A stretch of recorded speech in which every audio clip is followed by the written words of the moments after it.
Hello. Hello. Hi. Hi. Back at it. Back at it. Here we are, Okay, everyone. something is wrong with your microphone because I No, do. try that now. That should be Hello, better. hello. Hello, Hello, hello, hello, hello. hello, hello, hello, hello. Hello, Okay, hello, I'm hello. I'm gone. No echoing anymore. No echoing anymore. Yeah. Hello, guys. Oh my God, so many people in here. Do I really need to name you all? Aussie Girl, Linda, Gina Marie, Renee Curtis, Adrian, Lynn, Kat, Kiwi, New Orleans Girl. Who else? Elaine James, Bake Me a Wish. Kim is in the kitchen. Jock Girl, Kiwi, Bettina, Mirhead, Kim, Linda. Who else? Penny, hi. Jan said hi. Catherine C, hi. Thank you for being here. Renee, Linda already named. Stasia Hart. Do I pronounce your name right? That's right. Bobby, hi. Matt, hello. Zoe, Tiger Girl, Tumbleweed, Pildora, Gorgilocks, hello. Roxy, who else is here? You're my sunshine. You are my sunshine. Hello, Annette, Lady Sarah, Lena already said. Bethy Cakes, Donna Johnson, Tiger Girl, Jock Girl. Oh, thank you, Maria Collins. Thank you so much. Green Eyes, Debbie Denise, Adriana already said, KK and E, Elizabeth Jones, Casey, Bartolome, Lady Sarah already said, oh, mischievous IMP. Annie, my number one fan, hello. The third root, Maria. Oh, so many people in here. Gail, hello, welcome. Welsham. I can't even talk anymore. anymore. Welsh Pam is absolutely wonderful. Oh, yes, she is. Roxy. Summertime soon. Hello, everybody. Miranda. Hello. TJ, I want to thank you for. Sorry. TJ, I want to thank you so much for being my light in a dark time. Ah, you're very welcome, sweetheart. Yep, I'm gonna read your email.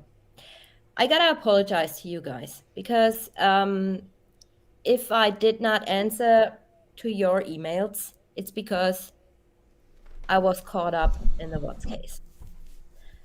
I did not go to work the past 2 days. I went to work today because I did not feel well. I had a massive headache. But yeah, we're back on it. And it was because of Dave, because I had to finish this timeline on time. And it went Today, to that stage where I thought I found something, like something ridiculously important, right?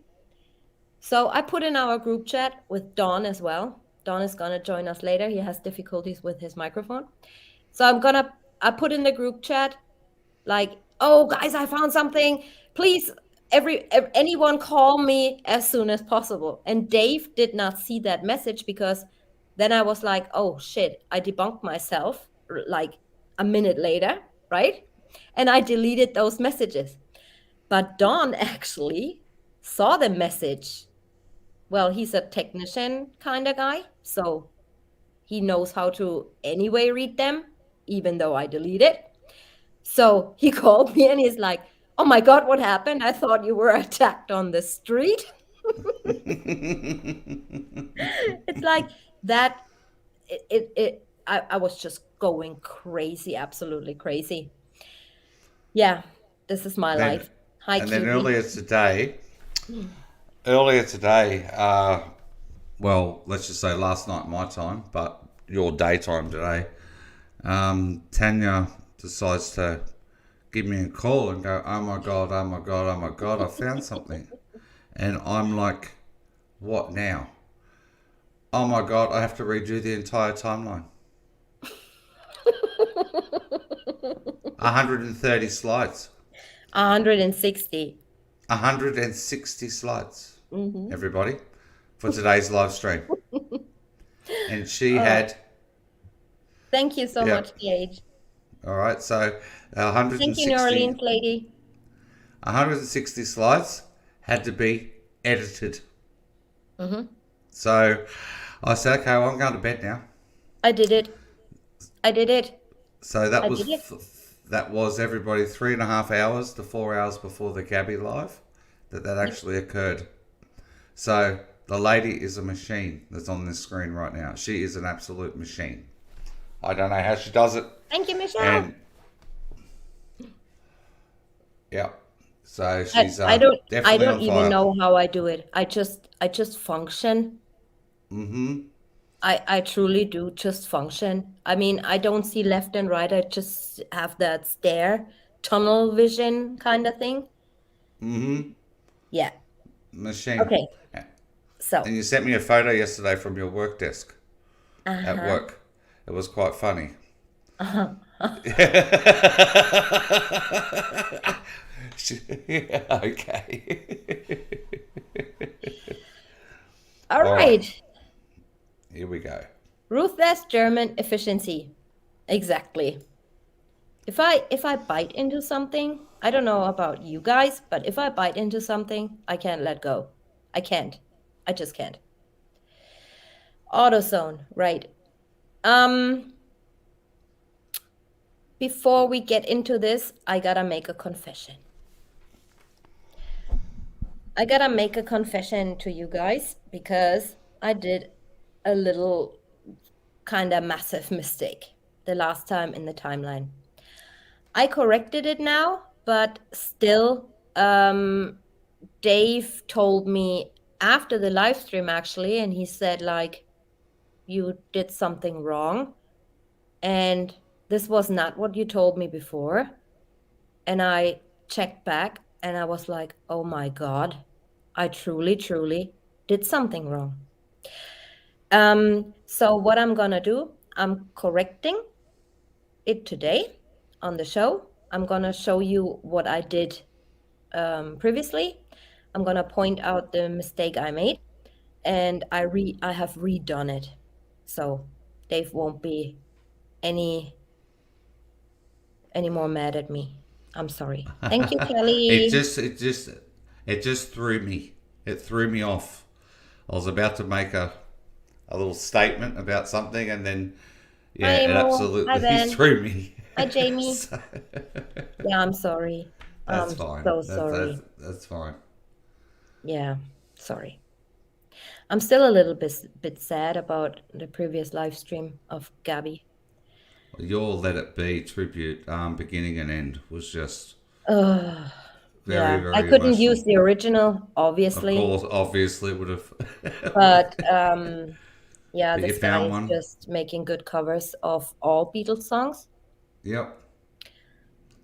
I'm gonna put his link in the Gabby stream comment section. Yes. Yeah, so we're gonna get into this. We're gonna restart on the 24th of July. So we have like 140, 160 slides. Um, I'm tired. I gotta admit, I'm tired, but we're gonna go through this. We're doing it. We're doing it. We've got the power. Don't make me sing again. Oh no, no, no! I won't. And I won't make you say I miss your face. I miss your face. Hi, it's me. That's it. No more. No more. Ever. Ever. Ever. Okay. This presentation is going to be up until August the 13th, until Chris comes home. Because I could not help myself but look into his phone locations again. And I actually printed everything out. And I gotta research a little bit more on this. So I've decided I'm gonna put that in the third and last part, the aftermath. Okay? Oh, see who's here. Hello, good morning, good afternoon. Hi, Dawn. Hello. My granddad is okay for him being, that ill. It has stopped at the moment, so he's not feeling any worse, but he's also not feeling any better. So, yeah, but thank God, you know. Okay, Dawn has no microphone. All right. If you guys just turn your cameras off, or Dawn has no camera on, but Dave, and I'm gonna stop my camera as well. And we're getting right into this.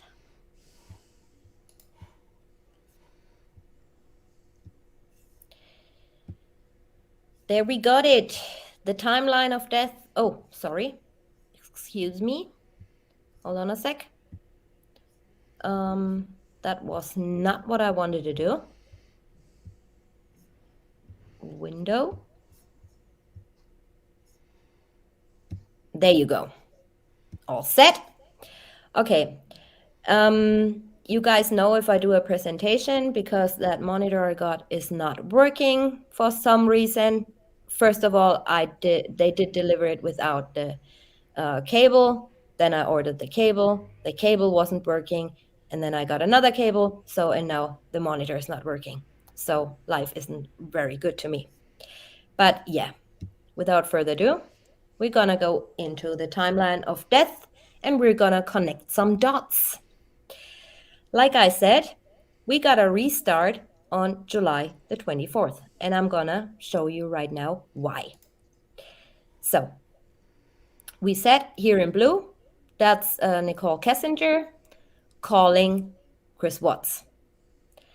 What I then said was further down, that Chris Watts arrived at home at 4:16. That was an error on my side. I'm very, very, very truly very sorry. He did not arrive at home at 4:16. He arrived at home. Here you see. At 3:37. At 3:37, ladies and gentlemen. At 3:37. So this should be actually like here. Okay? So just so you know, should be right here. So we're going to go through this again. So she calls him at 5:15 a.m. like she does every day. Then she calls him at 5:29 a.m. She does every day, sometimes twice. So at 5:54, after hanging up with her, he calls Shanann and they hold a 5-minute conversation. Everything I put in red is not in the discovery. At 5:56 a.m., he left for work, and at 6:23 a.m., he arrived at the Anadarko office. I would state otherwise if he was arriving at the Batcave. I would say Batcave. At 8:12, he transferred a nude image of Kissinger into his secret calculator application. Then at 1:17, she searched for man I'm having an affair with says he will leave his wife, right? Nothing new. So then at 3:37, he actually arrives at home. At 3:49, he calls Shanann for 10 minutes. At 4:05 to 4:45, Sandy, Mom, Rusek, Shanann's mother, called Watts 12 different times, connecting on occasion, and they held roughly 30 minutes of conversations. Okay, so she calls him. Where he is? On his way to Nicole Kissinger, or already at Nicole Kissinger, because we know he drove by the Lazy Dog, got some dinner for them to go, and went to her place. So, at 5:30, Shanann asked Watts if he was alive. Watts replied, "Tire light came on when I was leaving King Soopers last night." For everybody who does not know what King Soopers is, it's just a supermarket. Got the tires aired back up. Spent a lot of time looking for anything in it. Nothing at all. Shanann responded.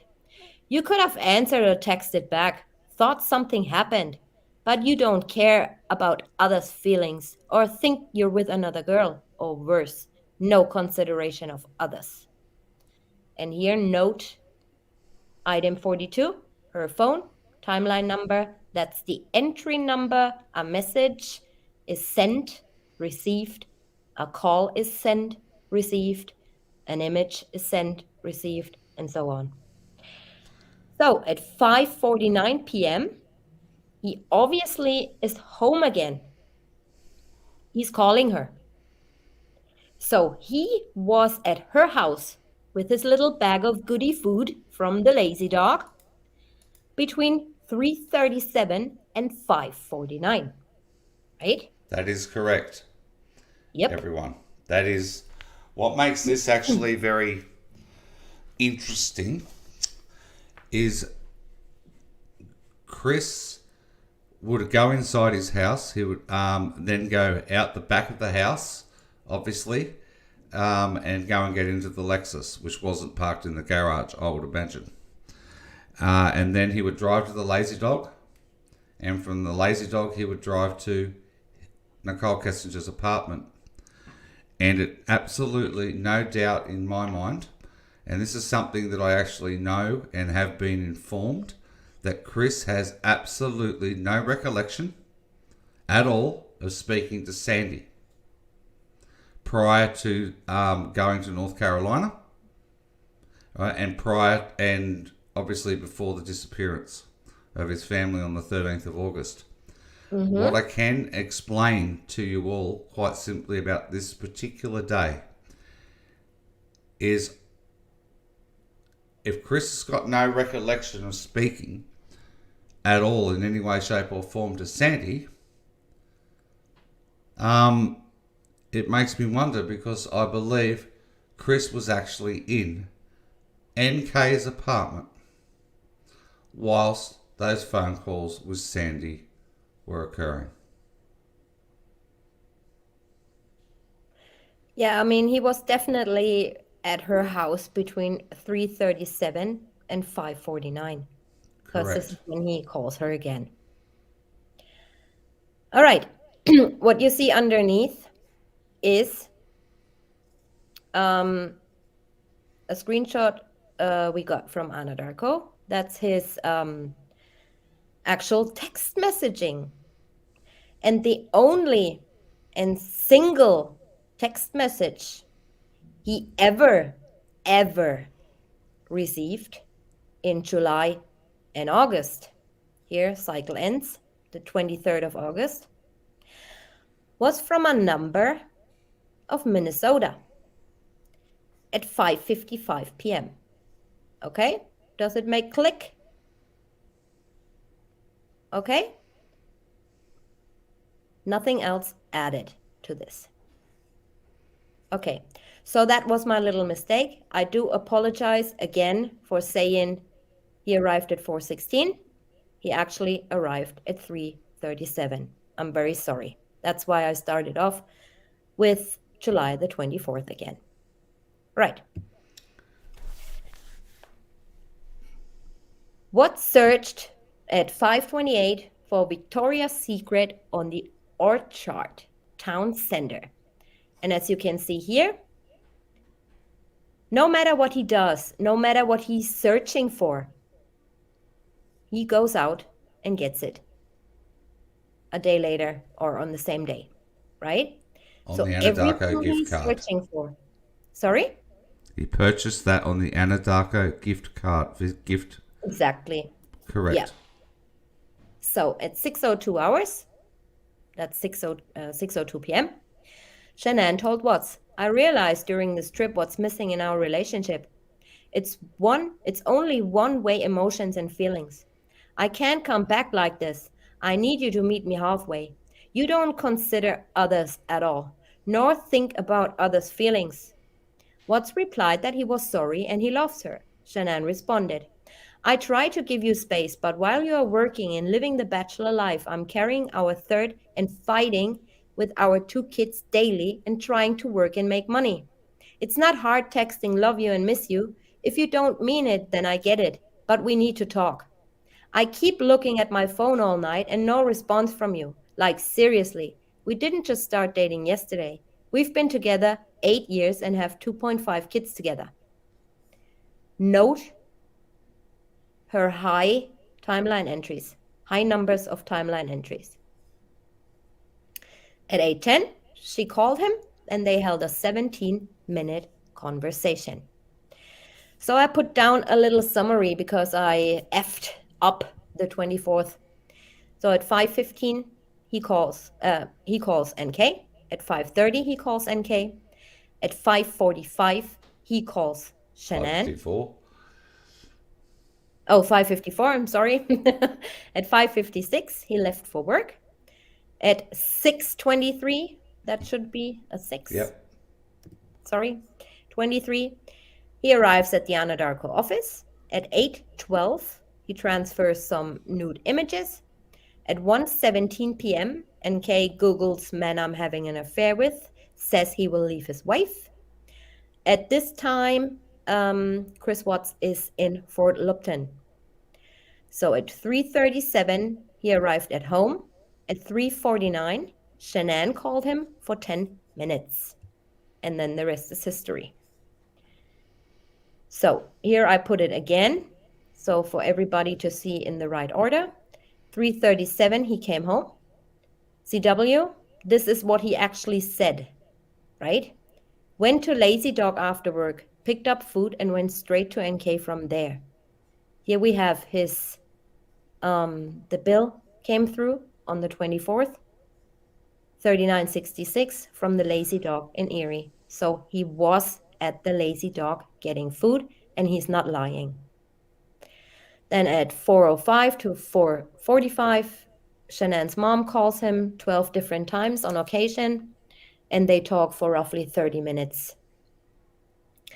According to Geotab, phone logs and statements, Chris must have arrived at NK's sometime around 4 p.m. He left her before 7:44 p.m. because this is when she calls him next. So she calls him again at 7:44 p.m. Then calls him again at 8:43. I think she found a new friend here. Always the same number with the 303. Very interesting. Yep. So that's again my little notes from the lazy dog in Erie. Let's move on to July 25th. She calls him at 5. Oh no, he calls her at 5:30. Oh, and by the way, you guys, Thornton does not have its own cell phone tower. So when she pings in North Glen, it would show up as Thornton. Okay? Just so you know for later on. 5:36, he made an unanswered call to Shanann, and 2 minutes later she called him back and they spoke for 11 minutes. At 6:09, he's leaving for work. 6:33, he arrives at the Batcave. From 8:41 to 12:07, he searched Google on the following topics: when to say I love you, when to say I love you for the first time in a new relationship, what do you feel when someone tells you they love you, how does it feel when someone says I love you. He arrived at home at 3:20. At 4:35, Shanann calls him and they talk for 20 minutes. During that conversation, Kessinger called Watts and left a voicemail. Following an eerie, disconcerting, childlike giggle, she told Watts, "Hi, I miss your face. I was just calling to say hi. Call me back. Bye." You know? Immediately after ending his call with Shanann, Watts called Kessinger briefly. Briefly, by this technician, I have no clue. 30 seconds maybe. At 6:31, Watts searched Google for sand dunes weather. At 6:58, she calls him and they hold a 14-minute conversation. So this is to go back again, like we said the last time. The Fort Lupton Safeway parking lot plays a huge role in this case. And he was there like all day. Up on top, you can see his actual Geotab sheet. What I did was I programmed it to German or European timestamps. That means we name the day, then the month, and then the year. While in America, you name the month, then the day, and then the year. But it was just, for me, like this, it was just easier. So disregard that. It's the 25th of July. So he goes out to Platteville. That's the, I'm gonna make this bigger. That's actually the Batcave, the address of the Batcave. Then he goes to 1160 Dexter. That's the Safeway parking lot. He goes there again, parks over, goes there again, goes there again. So he's actually there for like 3 hours. Then he goes to a battery, a nearby battery, very briefly, for only 7 minutes and 56 seconds. Then goes straight back to the Safeway parking lot. While Madam is in Thornton, obviously, when she calls him at home. At 3:47, she's in Fort Lupton all of a sudden. Calls the 303 number again for 49 minutes. We're gonna see a lot more of this 303 number. Then she calls him at 4:56 p.m. when he is already at home. She calls him again. Oh, that's actually the call where she's leaving him this weird message, hi, it's me, blah, blah. So it's 6:58 p.m. She's gonna call him and actually is reaching him. So what I was thinking is, normally when she calls him, he picks up straight away, or if it goes to voicemail, he calls her like a minute later. But here he waited for 2 hours. That's just something I noted. Very weird. And then she calls him again at 7:34, but not before and after she calls her friend Jim. This again, so you guys see, I'm not lying. This is what the discovery states. So I put that basically into one of the slides. Here again, 25th of July, his bill comes through for $180.28 from Victoria's Secret in Westminster. We go to July 26th. Here again, obviously, now she calls him. Normally, he calls her in the morning. Now she calls him. At 5:40, he calls Shanann. She returned his call 3 minutes later. 5:52, he left for work. 6:16, he arrived at the office. 11:20, why I state that he arrived at the office? Simply because then you don't see them talking on the phone during the day so much. Because obviously he's seeing her when he goes to the office. He's not seeing her in the office when he goes to the Batcave. That's why I noted when he goes office and Batcave, two different things, and that mirrors in their following phone conversations. At 11:28, Shanann calls Watts. 11:50, Watts searched Google for GIT. Still no clue what that means. 3:55, he arrives at home. He always arrives around that time, between 3:30 and 4-ish. At 4:01, Watts called an 800 number and held a 4-minute conversation. I called the number and confirmed it connects with Chase Bank. Why do I put an O there? I did not call the number and confirmed it. Everything in black is discovery. So at 4:28, as he is often to do, Watts accessed my prepaid sender, right? Because he wants to check out how much money he has left to spend on his Anadarko gift cards. And he has 3 of those. I visited their website, so I did not, the technician did, which services universal prepaid Visa cards. The site promotes 5% cashback incentive when used at preferred merchants. So if he, if they have some kind of contract, let's say with Victoria's Secret, and he pays with this card at Victoria's Secret, he gets a 5% cashback. At 4:40, Shanann calls him and they talk for 18 minutes.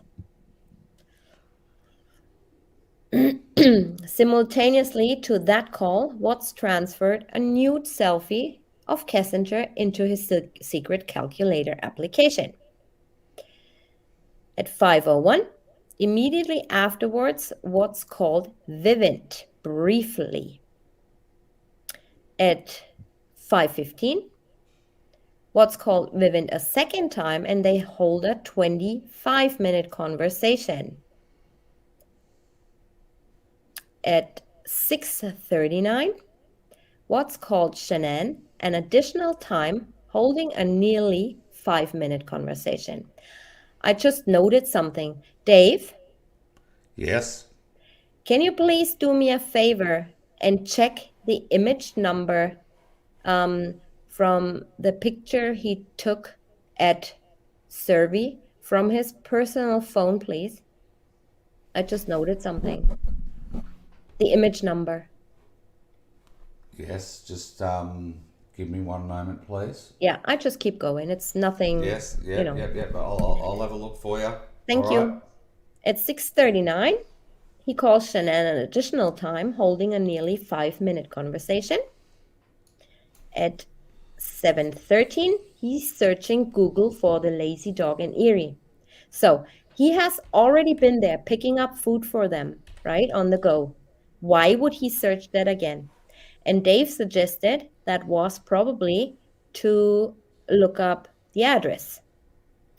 After that, he visits my prepaid center again. Now, he always or often does that. If he searches some shop or some store or some restaurant, he goes to my prepaid center afterwards. So, what I'm thinking is maybe he searched the lazy dog because she wanted food from there again. And he was checking, do I have enough money left on my um, prepaid cards or on my gift cards to pay for that food, right? That's probably because why he is searching or visiting my prepaid center all the time. So here that's a little overview of all his payments. Gift card value is 250, and he puts another 50 on another card, and then he puts another 250 or had another 250 on another card. That makes 550 he could spend. He spent 39.66 at the Lazy Dog, and so far 180.28 at Victoria's Secret. Okay.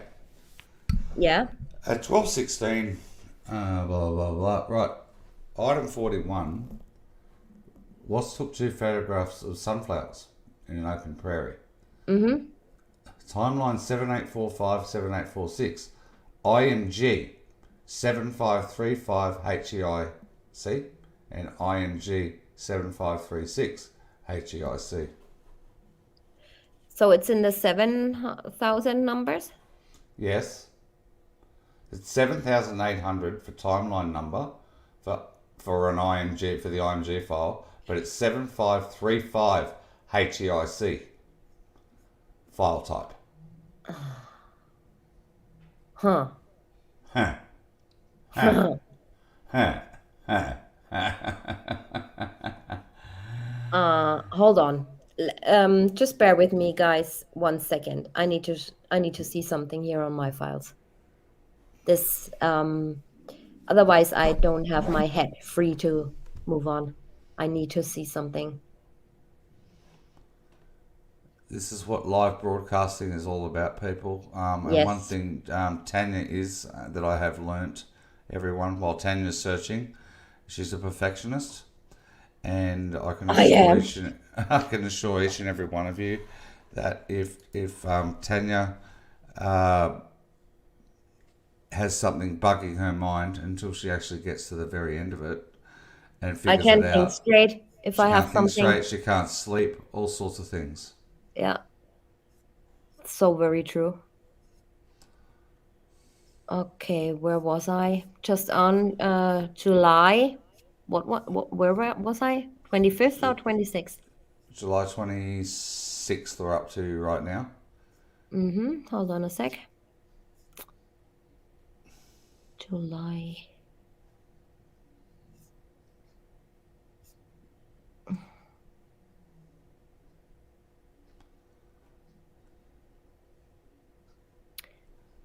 My prepaid center.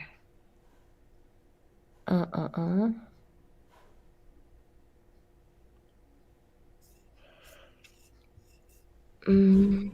What did I just show? Oh, 501. Okay. Just 1 second.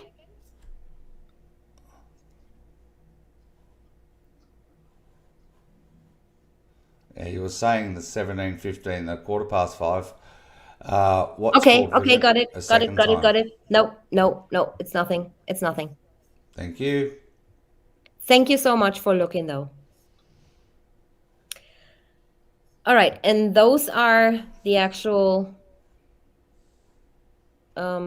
statements with all the They little, certainly are. and he had no money left by the time he was arrested.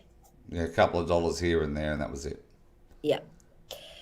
So what happened since Nutgate, right? We saw Nutgate in part one. Less calls, less texts to Shanann. Chris included Kessinger in his morning calls routine. And Kay freaked out on occasions, stalking Watts sitting in her truck while texting and calling him from outside of his home. Frequent visits to the Safeway parking lot. Constant checking of balance on Visa My Prepaid Center. Search for dioptase. Pictures of basement layout. Pictures of flowers and field at different survey batteries. Plan in place? Last week's movement and actions would suggest so. July 27th. CW took the day off, Friday. He most likely spent the night from the 26th to the 27th at NK's. She did not contact him until 7:11 p.m. In fact, she did not call anyone until 6:20 p.m. And I'm not speculating. I'm just, assuming basically that they were together, because otherwise she would have called him all day long, right? So at 4:44, Shanann called Watts and held an 11-minute conversation. And now what you see here, she calls him on his work phone. So he's obviously not picking up while at NK's, right? So she's trying to call him on his work phone. She did that on 2 more occasions, and that's a screenshot from his provided by Anna Darko. On the 27th, she calls him at 7:50 and at 7:46 again, because she obviously can't reach him. And there they talk. Other way around, but anyway, yeah, it makes sense. Sorry? It says 7:50, should it be 7:46 at the top, then 7:50? Yeah, you gotta, the newest is up Yeah, yeah. on top. Yeah. Same with the router. Yes. So at 8:48, he's searching for prices on wine bottle openers. And here you can see again, he goes to a liquor store, right? He's also searching for the best beer. He could have gotten both of these items, beer and a wine bottle opener, in the liquor store. So, like I said before, you see throughout that what he is searching, he's executing. He does that stuff. July 28th, the sand dunes. So at 11 a.m., Watts called 719, blah, blah, blah, briefly. I confirmed, so I did not confirm, the technician confirmed. The number lists to the Valley View Hot Springs at the Orient Land Trust in the San Luis Valley. The website boosts camping and lodging just north of the Great Sand Dunes National Park. At 11:30, should be like this. At 11:34, he searched the Rio Grande National Forest Falls campground. I'm sorry, located 7 miles from south from the Great Sand Dunes. He made a brief call to the campground. Oh my God, what's wrong with me today? Moments later. Then he takes that picture. We all know it's been in the Discovery. Their little yellow tent. Oh my God, look at these numbers. Yeah. Oh my goodness. Mm-hmm. Oh my goodness. At 1:44, Shanann made an unanswered call to Watts. He made 2 attempts to call her back roughly 10 minutes later. Then from 2:29 to 6:55, Watts took assorted photographs of the landscape near the sand dunes. And this is what he all does. All these friggin' pictures for 4 hours. Well, obviously they were at the sand dunes, 400 pictures later. All right, is the 13th. Oh my goodness. What picture, what image number do we have on that sunflower thing? I'll go back to that. The sunflower thing is the HEIC image, and it is 7. Where are we? Sorry, 200 more. 7535 and 7536 HEIC. Okay. So now So he's 300, 300, 400. Oh, yeah. He's good for now. So among these is a video of Kissinger speaking into the camera. Thank you so much for coming out here with me, Christopher. I'm having a wonderful time. You mean a lot to me, and I'm glad you're having a blast.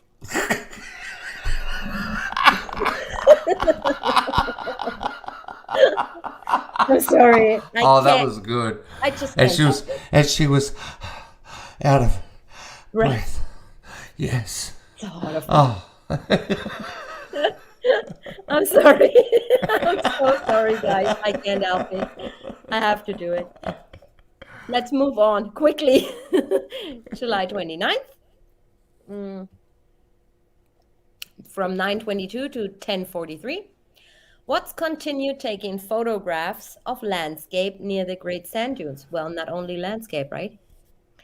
At 10:55, Watts told Shanann, finished the hike, packing up and heading home. And this message is shown in her item number 42 and in her timeline. So obviously they found that in her phone, but not in his. So at 10:38, Watts transferred images of Kissinger to include a full nude selfie to his secret calculator application. From 12:36 to 2:21, Shanann made 4 unanswered calls to Watts.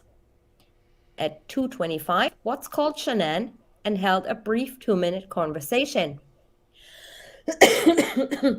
Throughout the day, co-workers exchanged group text messages. Their group text message provider is GroupMe.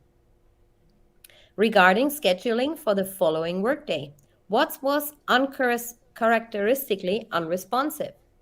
At 6:20 p.m., Watts finally replied, sorry, copy, sorry, been out of the house all day.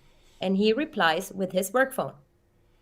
And here again, you see all he spent at the Great Sand Dunes. Then he goes to, that's a gas station. Great Sand Dunes, Great Sand Dunes. And this is the restaurant. He is actually sitting with NK and who else was with them at the BJS restaurant in Colorado Springs. So they were on their way home. 6161. He spends. At 5:14, Troy McCoy asked Watts if he was taking the following day off. Watts eventually responded, I'm working tomorrow. At 5:30, Shanann made 2 more unanswered calls to Watts. And as you can see here, this is 6669 and 6672. So between that, something happens. And between that and that, see that? The timeline differs. So what he did was, McCoy asks him the question via text. Then Shanann called in between. Then Shanann called again, and then he's answering McCoy. So you see the mentality of him. He is on the phone, at the phone, looking at McCoy's text messages. And she calls him, but he doesn't answer. Okay? So he has the phone in his hands because right after that, she calls him, 6671. This is the second unanswered call. He answers McCoy. correct. So at 5:49, having not heard from Watts, Shanann asked, I'm assuming you're safe considering it's been 3.5 hours. Watts replied, There was a car fire at the Renaissance Festival traffic in Colorado Springs. Just got our car headed home. And we all know where he has been? At the BJS restaurant. Yes, BJ's. BJ's. Yeah, BJS. BJ's. Yeah. BJ's. So at 7:24, Watts answered Shanann's call and held a 14-minute conversation. 7:39, immediately afterwards, Shanann told Watts, "Sorry you're so tired, but I haven't talked with you in 48 hours, and I had a hard weekend. Glad I have you to talk to." And being sarcastic, if you care. 7:49, Watts replied, "I'm so sorry you had a hard weekend, boo. I will make it up to you, I promise. I'm sorry I'm out of it tonight," Shanann retorted. "It would have been nice for my husband to show interest in how the girls and I are, and the baby. I'm done with begging for you to talk. See you Tuesday." She added, "You're out of it from playing." Then again, at 8:36, probably reconsidering his spending, he is looking again on my prepaid sender. July 30th, a day before he actually goes. He calls Kissinger. Kissinger calls that 303 number again. We're gonna hear from it throughout. 5:39, Watts calls Shanann and they hold a 6-minute conversation. At 6:06, he left the house. At 6:32, he arrives at the office. 8:11, Shanann sent Watts an insurance identification card issued by USAA for their 2016 Lexus RX. Now for everyone in the back, she sends him an insurance identification card for their Lexus. The effective dates are August the 15th through February 15th, 2019. Did everybody hear that now? She had to pay her own car. And that was $700 due August the 15th. No Thrive paid for her insurance. Okay? That's correct, everyone. So at 9:18 a.m., Shanann sent Watts 3 images of swelling to the right ankle. What did I do?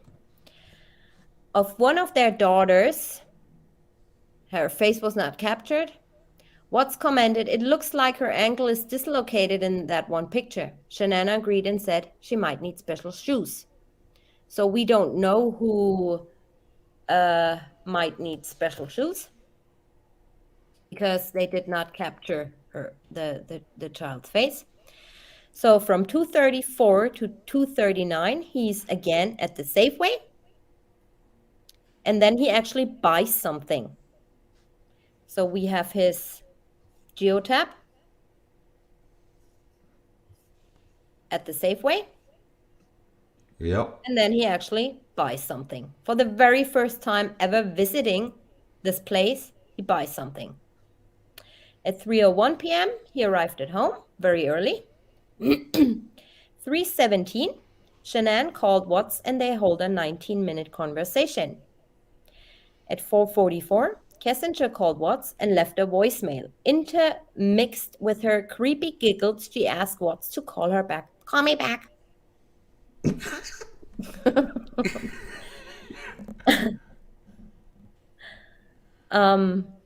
Yeah.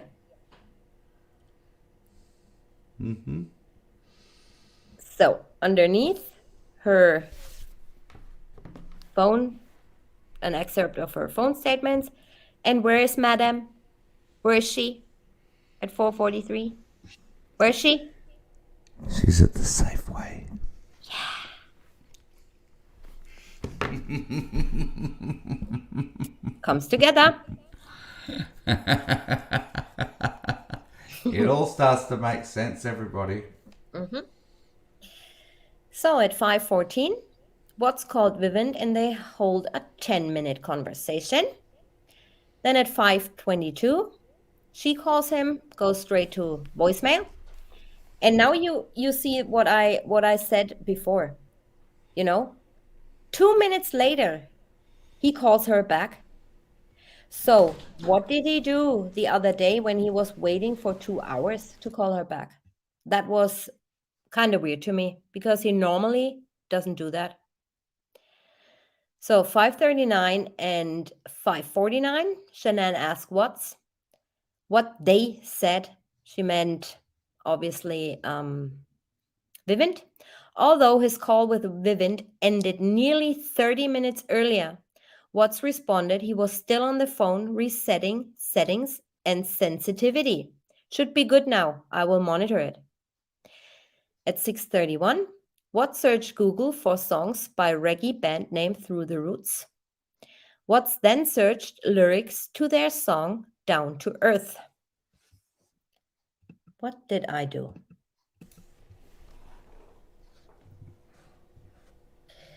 Researching the song revealed lyrics that included When I'm around you, I can feel peace. If I'm ever cold, I can count on you to heat me up with your presence. And at the lowest level, you can make me feel like I'm sky high. Other lyrics are quoted by Watts in a card he wrote to Kissinger on this date. Can I just add quickly? Yes. You know, that note, like researching the song, revealed lyrics such as doesn't even need to be in the actual timeline at all, because what it's actually by the actual technician, because most of the lyrics are in the card, and people can search the lyrics. Like they don't need to put that in the actual timeline because there are many other lyrics in the song, not just the lyrics that are specified right there. All these lyrics are doing is trying to create premeditation. People, that's what they're. That's what these little notes are for. They're all about trying to create premeditation, and that's in my opinion. Mm-hmm. And here we have some letters. I'm not going to read them out, but you see the date, 30th. Here again, 30th. I don't know how you guys feel, but I feel it's kind of sad. I don't know why I feel that way, but it's kind of sad. If I look at these cards, like a first grader would have drawn this, I feel kind of sad. I don't know why. It's just a feeling, just sad. So at 6:37, he searched Google for a country singer named Kanan. Is that right? Kanan? I have no clue about country music. Smith? Kenan Smith, I would imagine. Kanan. Okay. And his song, Love You Like That. He searched quite a lot, over 10 entries. So at 6:38, Watt searched Google for love letters. He might have gotten inspiration from Google when he wrote these two. Who knows? So at 7:49, Madame calls Jim. And right after that, him. Yeah, like instantly as soon as the phone call ended. She always does that.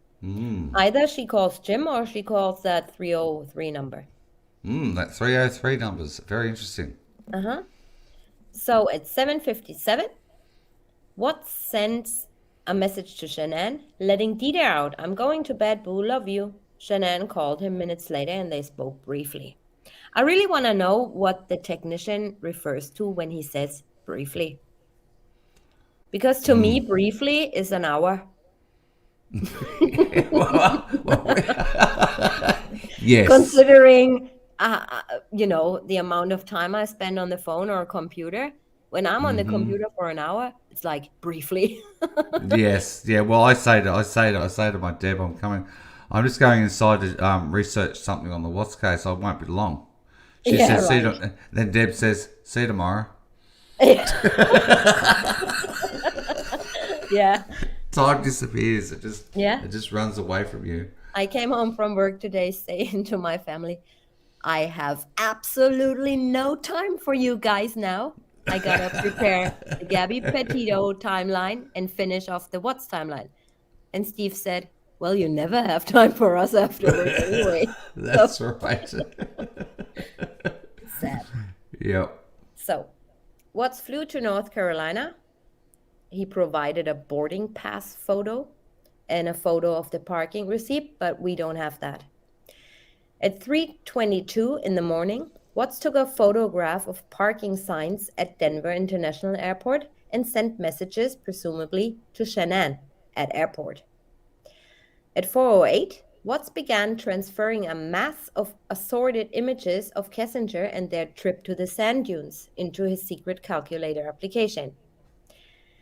Then, while at the friggin' airport, she calls him, kind of like a last, ditch of calling him before he's back with his wife.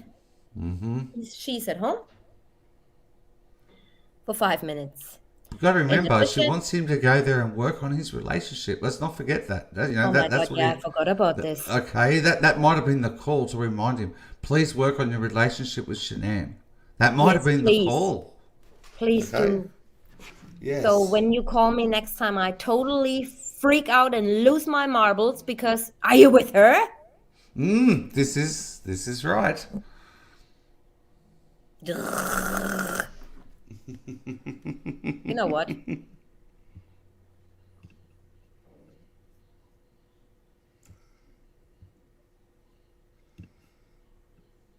That's better. Yes. Okay. 4:45, still in the morning. Oh, when did she call him? Oh, she called him after that. So I made a little mistake. So her phone call is like here, here. Watts told Shanann on the plane, love you, boo. Shanann called him immediately and they hold a 2-minute conversation. At 4:50, immediately afterwards, Shanann told Watts, you never ever listen to me. She asked, how much a day? Watts sent her a photograph of the parking signs and advised $16. Shanann asked which lot and Watts said the East Economy lot. Shanann replied, 130 we can't spend at the beach. Shanann asked Watts to text her when he lands in Atlanta. Watts agreed. At 4:52, Watts deleted Kessinger's APC Health Safety Environmental, oh my God, contact from his phone. A minute later, Shanann gave Watts instructions on how to schedule a ride from both Lyft and Uber. At 5:05, Watts received a calendar alert from his flight. During this data extraction, and this is something very, very, very interesting. This is what the technician states. During this data extraction, Agent Ford programmed the phone to provide timestamps using UTC-6 or Mountain Standard Time. I will continue to use those timestamps and refrain from adjusting for Eastern Standard Time. This applies to timestamps found in Shanann's phone as well. Oh my goodness. No So reason to Dave do this. explained what he did. Okay. Chris's phone. Possibly did. Yes. Chris has an iPhone. Right? And 99.99% of iPhones automatically adjust to the time zone that you've just flown into. Right? That you've just entered. There is no reason whatsoever, the way I look at this, for Agent Ford to adjust. Chris's time zone at all on his phone. At all. Right? Now, what this is going to do is totally destroy a future timeline for you trying to actually recognize and figure out at all Chris's movements, Shanann's movements, anyone's movements. Because it's actually going to, no one knows when he's in North Carolina what time zone we're actually looking at now for all these messages and phone calls. Exactly. Nothing is going to actually add up because this idiot went and did what he did. And I am going to call Adrian Ford an idiot because he is an absolute idiot. Should never have done this. I don't understand why you have to program the phone. I truly don't. It goes automatically. I just want to just quickly say, Stephen, I've looked at the email. I can't go through it now. It's not part of our timeline. I can't look at it. Or Stefan, I'm sorry. I've looked at it, but it's not something I can discuss in the show without having spoken with Tanya first. All right, but thank you very much, Stefan. We will get back to that, no doubt, in the aftermath, should we have to. Thank you. I appreciate it very much. Okay, keep going. At 7:57, still in the morning, Watts told Shanann that he had landed in Atlanta. Watts advised his connecting flight departs at 10:45. Then at 8:45, Watts received a calendar alert from, obviously, his flight to North Carolina. So, where's Madam when he goes? Very Not at interesting. work. Of course she's not at work. No one works at Anadarko. Oh, seriously. Yeah, they all at the Safeway parking lot. They're all day. at the safe. They're all there. Safeway parking lot, everyone. So from 8:22 up until 3:49, when she calls him from the Anadarko office, she's in Fort Lupton. Jim, 303 number. Jim, somebody else. 303 number, somebody else. Weird, huh? So is she continuing his Safeway parking lot morning routine? It's very interesting. They're gonna miss him, so I'm replacing him. Anyway, at 10:18, Watts told Shanann that he just landed in Raleigh. Shanann asked him to let her know when you are coming down escalator so I can record the girls. Watts replied, "Okay, boo." Madam is still at the Safeway parking lot, I assume, up until 3:49. Then she calls again, Jim, and then at 10:19 she calls Chris. So what's going on in that freaking Safeway parking lot? Are they looking, as I said, for where all the cameras are located? Is that going to be a meeting point for some nefarious activity? And I did check, happen? by the way, I did check, by the way, Fort Lupton has its own towers. So she was there. People are saying, she's on her way to work. No, she isn't. Is she on her way to work for 4 hours? And she's not on her way to work in Fort Lupton, everybody. She's further east when she goes up the other highway to Platteville. She is nowhere near Fort Lupton. You've actually got to turn left. It's about a 10 to 15 minute drive to the left. Okay? She goes up to the right of Fort Lupton, heading north up towards Platteville, and Fort Lupton is out of the way. If she was to ping on her way to work, she would ping in a place called Brighton. All right. So on the next timestamp at 9:49 p.m., and he already is in North Carolina, right? With Shanann and the girls. Shanann asks what's. And please keep that in the back of your heads until, as we move along, because this is very important. Can you set alarm for 5 and wake me, please? Watts replied, Yep, I got it. Love you.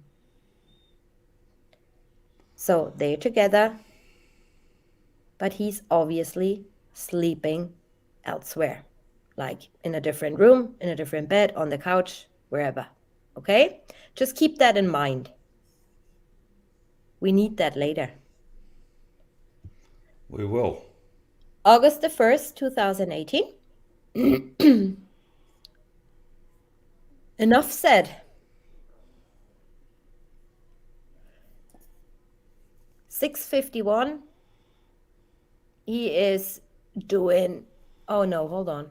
That actually goes up to the 31st. I'm sorry. So this part goes to the 31st. No, it doesn't. It doesn't. No, it doesn't. It's 6:51. They are at the Myrtle Beach Pavilion Park with the girls. Yes. Yeah. No, it doesn't. I'm sorry. I just wanted to put these in for you to see, because nothing else really happens on that day, for you to see where she is again for 2 hours. Seriously? Calling Does somebody. anyone work in Jim, Anadarko? Jim, Jim, Jim, Jim, Jim, Jim, I mean, Jim, this is a Jim, Jim. work day. This is another work day. I'm sorry, this is just ridiculous. Then she turns up to work at 10 o'clock in the morning and leaves at 3. Mm-hmm. Oh my goodness gracious me. I so want to work there. I really need to get a job there because it's like turn up whenever you want, get paid plenty of money, and not do much work. Like seriously, I really do want to work there. Mm-hmm. Yeah, that's why it was her dream job. Sleep was in South Africa. Exactly. Yep, it was her dream job. No wonder she loved it. She didn't have to work, and she got paid. Yep.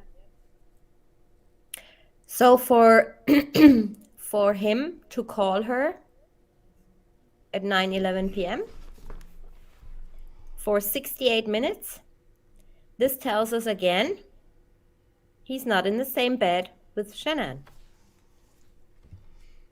August the 2nd. At 11:38 to 1:41, a video and photographs were taken of the children playing on trampolines at the Pavilion Park. Remember, you guys, when he was watching the girls' videos after his confession, quote unquote, he was watching those videos.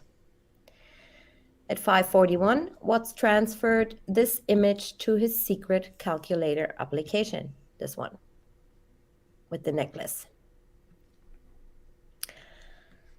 Then the technician notes, I'm certain Watts communicated far more with Kissinger than it is reflected in his phone data. Perhaps through the secret calculator application, it becomes apparent that he was receiving assorted nude images of Kissinger that she was taking by herself and sending to Watts, which she then stashed in that application to prevent Shanann from ever seeing them. Normally, you guys know what I'm doing with his personal opinions, but this one I leave in because he's right with what he's saying. There definitely was more communication through the secret calculator application than his actual phone shows. So, first phone call ever on the 2nd from her work from Anadarko at 2:38 p.m. Then she calls Jim, Jim, Jim, Jim, Jim, Jim, Jim. And at 9:17 p.m., for 82 minutes, she calls Watts. What does tell us this, Dave? The 303 phone number 303? got called. Okay? Yeah, here again. Yeah. Correct. But Then I it's meant down here. He's again not sleeping in the same room with Shanann. correct. Correct. And he's sneaking outside and talking to NK for 82 minutes. When NK said she wanted him to work on his marriage. I don't think he sneaked outside because she would have noticed that. Shanann would. I'm Yeah. certain. Well, he's probably definitely in another room. But Yeah. yeah, 82-minute conversation. Yes. Mm-hmm. So the third. Oh my God! Now all the comments come in. She's for a change at 7:50 a.m. in Platteville. Oh my goodness. Mm-hmm. Wow. Yep. My goodness gracious me. She's not in Fort Lupton or Lupton. She's calling No. Jim, Jim, Jim. Then at 9:07 p.m. She's calling, he is calling her for 14 minutes. And she is in Denver. Denver. Jimbo lives in Denver and she's been on the phone to Jimbo. So I would imagine the three of them are having a conversation. Probably. But on the other hand, Dave, we never saw proof that he really had a place in Denver. You know, just saying.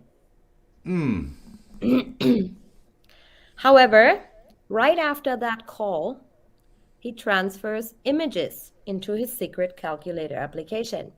So what I'm thinking is, because we see that throughout after they spoke on the phone, that she is sending him these images while they're on the phone. And after that, he is putting it in the secret calculator. So August the 4th. This is a little bit tiny written, but it's so much. I'll So be back at- in. I'll be back in 1 minute. Sorry. Yeah, I'll sure. be back. So at 12:45 a.m., for over 2 hours, Kessinger searched Google for wedding dresses. So what could have this phone call have contained? She sending him pictures, obviously, but they could have also spoken about wedding and getting married, right? Because after that, she's searching for wedding dresses. And you find that throughout as well. You can quite clearly see or assume what they were talking about previously in their conversations because of the actions she's taken afterwards.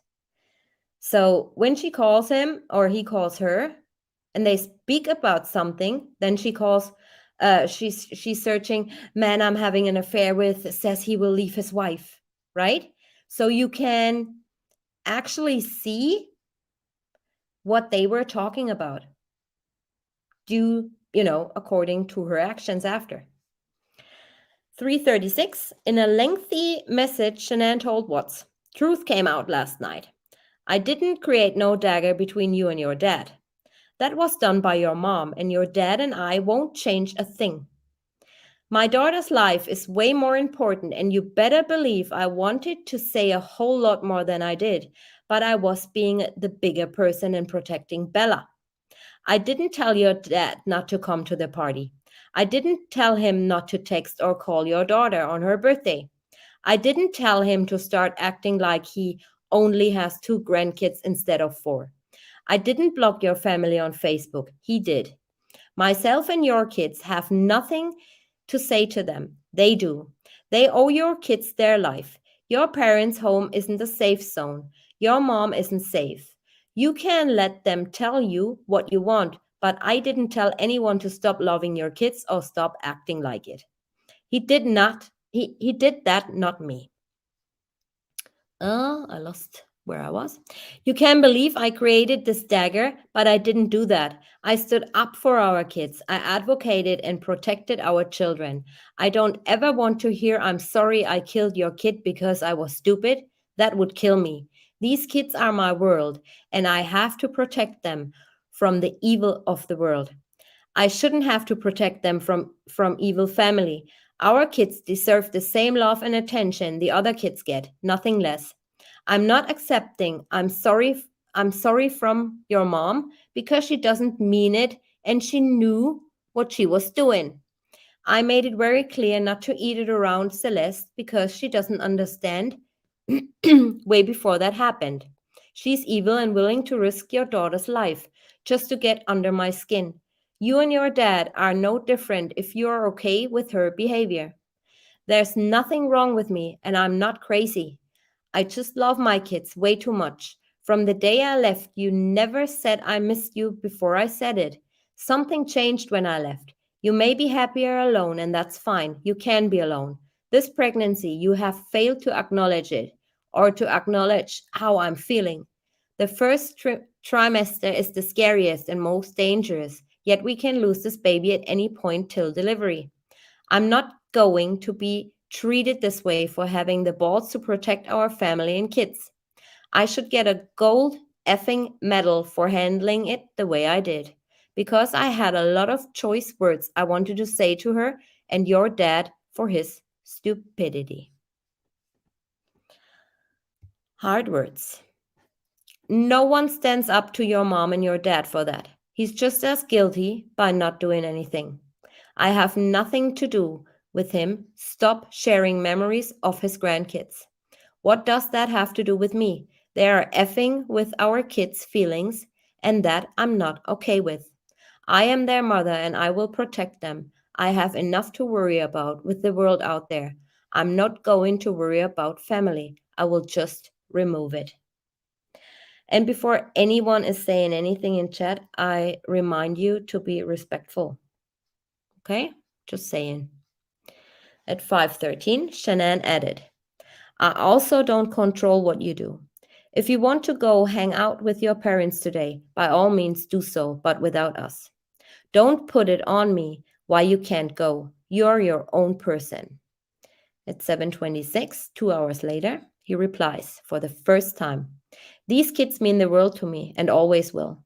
Yes, my mom truly screwed up in a huge way, more than a huge way. I don't know what I would have done if something happened to Cece. These kiddos are the light of my life, and seeing their sweet, incredible smiles and playfulness makes me smile every day. I'm sorry for the way I've been acting. It's just been in my head and I haven't been right at all. At 7:31, Shanann responded with two messages to Watts. Yes, that I created this dagger between you and your dad, and that wasn't me. That was them. I protected our daughter from their stupidity. They created that, and you belong with them thinking otherwise. I didn't tell your dad to remove himself from the kids' lives. I did and do not deserve to be treated the way you have. I defended our daughter. Then she does another phone call from Denver at 7:34 a.m. 7:48, Watts replied to Shanann. Yes, you protected our daughter, and I thank you for that a million times a million. I don't think they are innocent in any of this. They do want to be with the kid's life, and I'm not sure they even know how to right now. They should have swallowed whatever they needed to and came to Cece's birthday party and called her and shouldn't have blocked all social media contact with them. I don't care what they do to us, just as long as they love and respect the kids. I'm not used to not having a relationship with my dad. I should have just called him before it got to this point where it got in my head. I didn't, and that's my fault. At 8:03, Shanann responded, Why should you beg them to be in their life? They pick up phone and apologize for starters. They show up to their birthday party, especially since we were an hour away. They did this, they may make the effort. You blame me for this so-called dagger between you and him. F that. You are just like them. Believe what he tells you and move back home where you weren't appreciated when I met you. No one ever protected you from your mom, and someone should have before me. I'm done being the bad guy in all of this, especially when I had more balls to stand up for you a long time ago with them. My bad for thinking you deserve better. Not my kids are in the pig, and I'm done. At 8:56, she calls somebody else. 9:06, from Aurora, she calls Jimbo, and then again somebody else in Aurora. It's nothing significant, but I thought, for completion, I just put it in. At 11:53, continuing this conversation, Shanann told Watts, "While it's on my mind, if I'm in the wrong, that's one thing, but I'm not here and you not standing up for us and the girl is not cool. You just make it so they feel they did no wrong and brush it under the rug. I will never trust your parents alone with our kids ever. This is the week we started dating 8 years ago. They ruin everything special. I won't forgive you or them for that. I'm tired of it. I'm the one that takes care of you, not them. You making me feel like complete S these days, these last several weeks, especially this week. And I'm not okay with it. And I won't change my ways when it comes to our kids. And I always defended you. Always." Hard words. But for completion, I wouldn't have put it in, but it shows that, what I told you guys previously on part one about the nut gate, it all escalated, like truly escalated. At 11:55, Shanann added, "I'm not asking you to choose who to be with. I shouldn't have to ask you choose right from wrong. You are not happy. Then you know where to go. Worst summer ever." Then Madam is making some phone calls. 210, Kessinger, search Google for Watts and Shannon's Facebook accounts. Even though she did not have Facebook. But Roger, if you're watching, when we discovered her Facebook account back in 2018 and took all the screenshots, well, I can assure you guys, she had Facebook.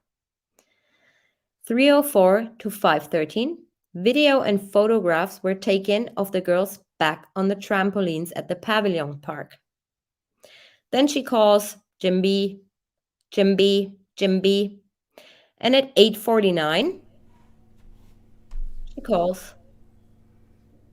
he calls her for 42 minutes. And after that, she calls Jimbo right away again. Jimbo rang her, I think. Yeah. What? Oh, yeah, Jimbo rang her. Yeah. Sorry. Forgot to tell you. So, August the 5th. Now that Chris is out of the picture for calling him in the morning, she's calling Jimbo. He must have felt like, now you don't have him anymore, you call me again. So, at 3:15, Shanann asked Watts, "Are you wanting to go to see Mama tomorrow?" And this is where my personal opinion, this is where Shanann, in my personal opinion, overreacted like bad. But just my personal opinion. "Are you wanting to go to see Mama tomorrow?" Mama is Chris's grandmother. "Or family too?" Watts replied, "I was hoping both. If not, that's okay too. I wanted to see Mama in the morning if possible. You wanted the girls to see her too, right?" Shanann responded, "If both, then that's fine, but alone. If just Mama, we will go. They saw her twice, they can go again, but I'm standing strong with your family. You can use the truck and see both, but I just need to know. I'm not going to be the reason you don't see them. So if you do, just if you do, you just go. 333. What's concluded? I want the kids to see mama. I will make sure there is zero chance anyone will see them. Then Madame is doing a few phone calls. Then it escalates. 828. Shanann sent Watts a screenshot of a quote by Isaac Yeah, yeah. I just say Isaac. Isaac. Husbands. Stand up for your wife and protect her from the attacks that come from the people close to you. Let your family and friends know that when it comes to your wife and marriage, there is a line they cannot cross. If you have to take sides, then always take your wife's side. From the day that's like back from the medieval days. It is. It's up there From with the love and day you obey. said, yeah, from the day you said I do, your wife displaces your parents, friends, and siblings. Uh-huh. Yeah. Apart from God, your wife now occupies and assumes the privileged first place of honor in your life. Oftentimes, it requires that you lovingly stand up for your wife in front of your parents. That's true. That's true. Lovingly, especially your mother. Okay. Therefore, what God has joined together, let no mother, father, brother, sister, friend, or boss separate. Okay, now we know. At 10:24, 2 hours later, Shanann wrote. So obviously he did not respond to that. I don't know how you fell out of love with me in 5.5 weeks. And you know what, guys? What I don't know about you, but what I'm observing is she's like giving him really hard times and then all of a sudden being all nice again. What do you think, Dave? Like trying Well, to rescue something she just said, kind of I like built. never take it, never taking it back what she said, but kind of like, you know, you know what I mean. Making Yes, it all there's. kind of like good again. Yeah, well, there's something happened in North Carolina, in my opinion, only. Something big happened in Shanann's life in North Carolina, and it wasn't to do with Chris Watts. And I believe that she is now going to try and reconcile everything she can to get Chris back into her and work on her marriage as much as possible. And I believe a turning point was prior to Chris actually even going to North Carolina at some stage. So I believe it was approximately 2 weeks before Chris got to North Carolina.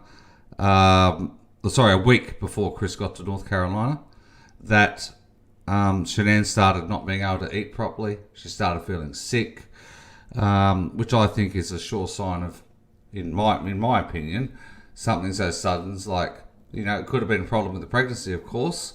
Could also have been she was depressed and upset about something. Had nothing to do with Chris. Okay. Michelle, you just have the right answer. She sounds like she has lost control of all situations. Totally. That is very true. Because she Yep. always was in control. And now, him rejecting her, she's not used to that, right? Okay, let's move on. 10:24. 2 hours later, Shanann wrote. 2 hours later. I don't know how you fell out of love with me in 5.5 weeks. Or if this has been going on for a long time. But you don't plan another baby if you're not in love. Kids don't deserve a broken family. I left you. I left you.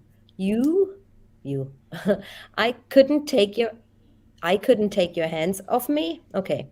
You show up and I have to practically ask for a kiss in airport. At 10:34, Shanann added, being away from you, is not the help. I missed because what? What did she write? I missed because I I was miss. exhausting, but with school, that's not Was it? hard. I miss the smell of you, you touching me when I'm cooking, you touching me in bed, you touching me, period. I missed holding you and snuggling with you. I missed eating with you, watching TV with you. I missed staring at you. I missed making love with you. I missed everything about you. I couldn't wait to touch you, hold you, kiss you, make love to you, smell you, laugh with you. I couldn't wait to celebrate 8 years with you. If you're done, don't love me, don't want to work this out, not happy anymore, and only staying because of kids, I need you to tell me. So, complete opposite, right? Yep, totally opposite. And that is less than 2 hours after the previous Isaac message.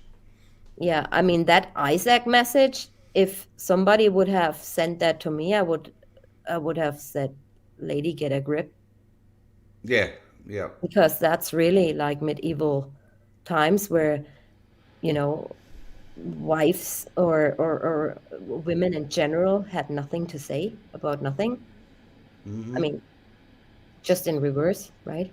So at 10:53, he calls her for 89 minutes.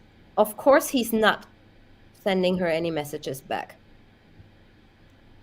While on the phone with Kessinger at 11 p.m., Shanann asked Watts, would you stay with me if we didn't have kids? 9 minutes later, she asked Watts, I don't get it. You don't fall out of love in 5 weeks. Minutes later, she pondered, how can you sleep? Our marriage is crumbling in front of us and you can sleep. Well, he's not sleeping, he's on the phone with Kessinger. What tells us this? Again, he's not sleeping in the same room. Correct. August the 6th, Chris Watts spends the night at the parents' house, at his parents' house. So what is he doing? At 6:13 in the morning, he searches Google for the distance from the moon to Earth. At I love you 6:20, to the moon and back. Oh my goodness. Yep. from the moon to Earth, yeah, Yeah, I'm just saying that's what people say. I love you from to the here to moon the and moon back. and back. You know what I mean? Hmm. So he's actually googling a statement, so to speak. Yeah. And what I also noted, I'm gonna tell you in a second. Proving messages have been deleted from Watt's phone, Shanann noted in several messages. Your only response last night was, I don't want to lose the kids. You used me to just have a boy. Only reason you wanted another kid? I can't handle this and you're okay with it. Why didn't you just tell me you were done? Why get me pregnant? And then what I noted is he specifically only answers to her questions, like really short. She's like, do you just stay with me because of the kids? And I'm not just staying because of the kids. So he is specifically just saying what she wants to hear. They are my light, and that will not change. I didn't fall out of love in 5 weeks. That's impossible. So she's asking him, why did you fall out of love in 5 weeks? How is that possible? And he says, I didn't fall out of love in 5 weeks. That's impossible. I don't. So here you basically see that he has nothing to say to her. Like he completely is somewhere else with his head. I don't want to erase 8 years just like that. I'm not sure what's in my head. I don't know if it's my parents, the third pregnancy, if I'm just scared or what. I didn't use you. Here again, specifically to what she is saying. In Shanann's phone, the conversation continued, so he deleted it. 6:22. Shanann replied, that's what you said last night. You can't even say why you're married to me. That's a stab in the heart. You didn't say you didn't want to lose us. You said you didn't want to lose the kids. Watts responded, I don't want to lose anyone. Shanann responded, this has been the worst week of my life. We were supposed to celebrate love and family, but instead hate and whatever you call it. I'm not willing to watch something dangerous happen to one of our kids with your family for you to wake up. They will give you sorry excuses today. I don't know what to say. I don't want to come home. Shanann continued. You don't see you or how you're treating me. 8 years of love, and you are treating me horribly. I fell deeper in love with you this summer. You fell out. That's not love. Love falls deeper in love when apart, not out. You don't love me, or you have a horrible way of showing it. You haven't fought for me this week. It's only the kids.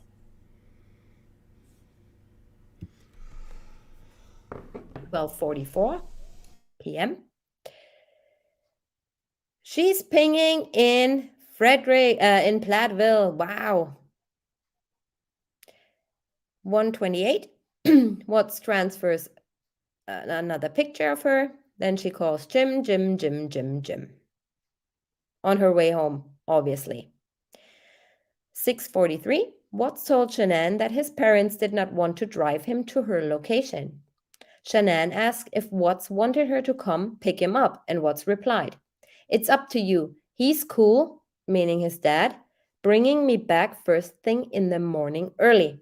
So here you can see he did not want to leave his parents, right?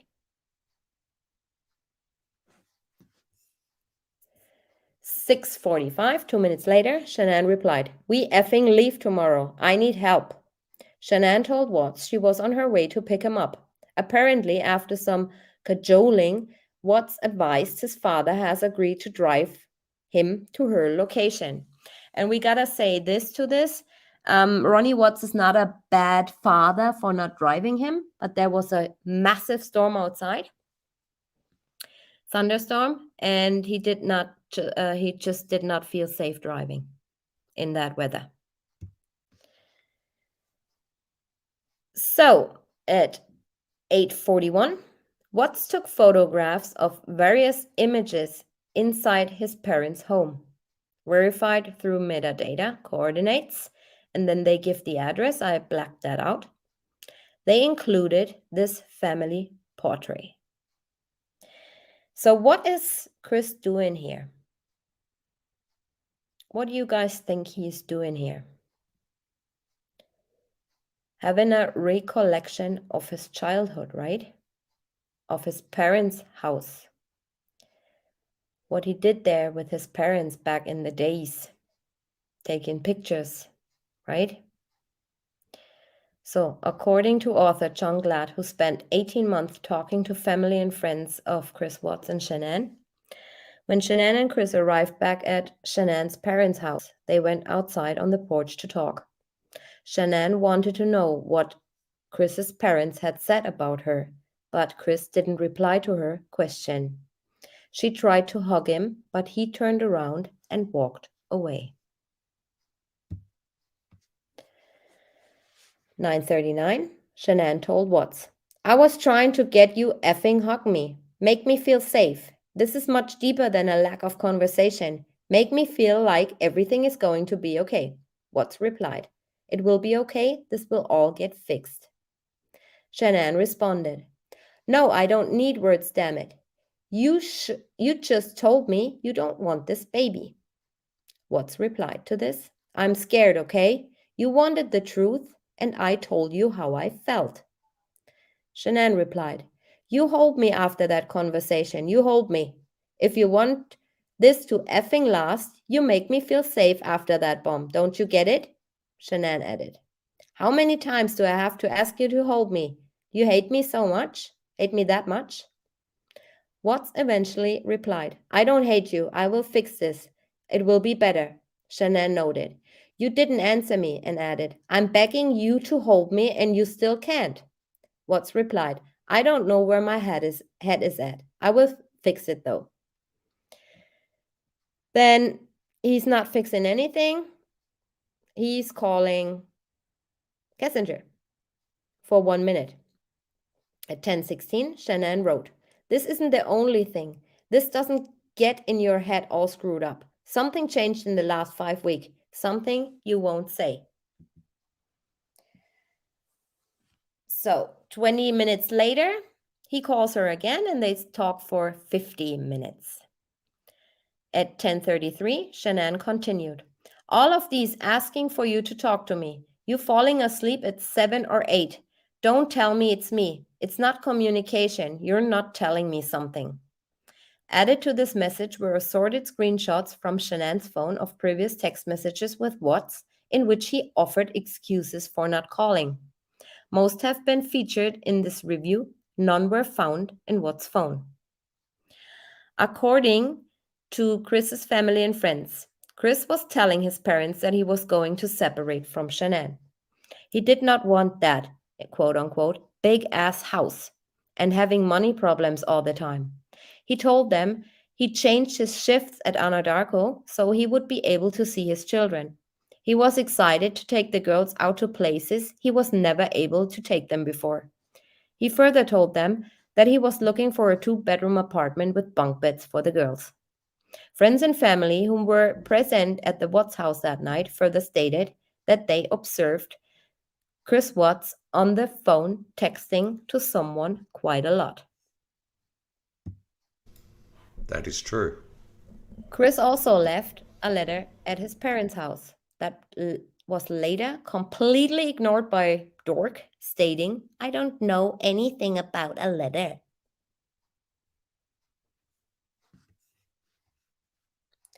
To whom it may concern, if anyone gets this letter, what did it say? I would never do anything to hurt myself or my children or my wife. If anything happens to me, please investigate my wife. So I really did ask myself, was there a plan laid out to pin something on Shanann? Make her look crazy with all that Nutgate stuff? Maybe Tammy Lee did not at all put this scenario of Shanann killing the kids in his head. Maybe the plan was to make it look like that. If that makes sense. Dave? Are you there? Yes, it makes perfect sense. But it also, it could also mean to look into Shanann's past, present, as well, and not just look into Shanann.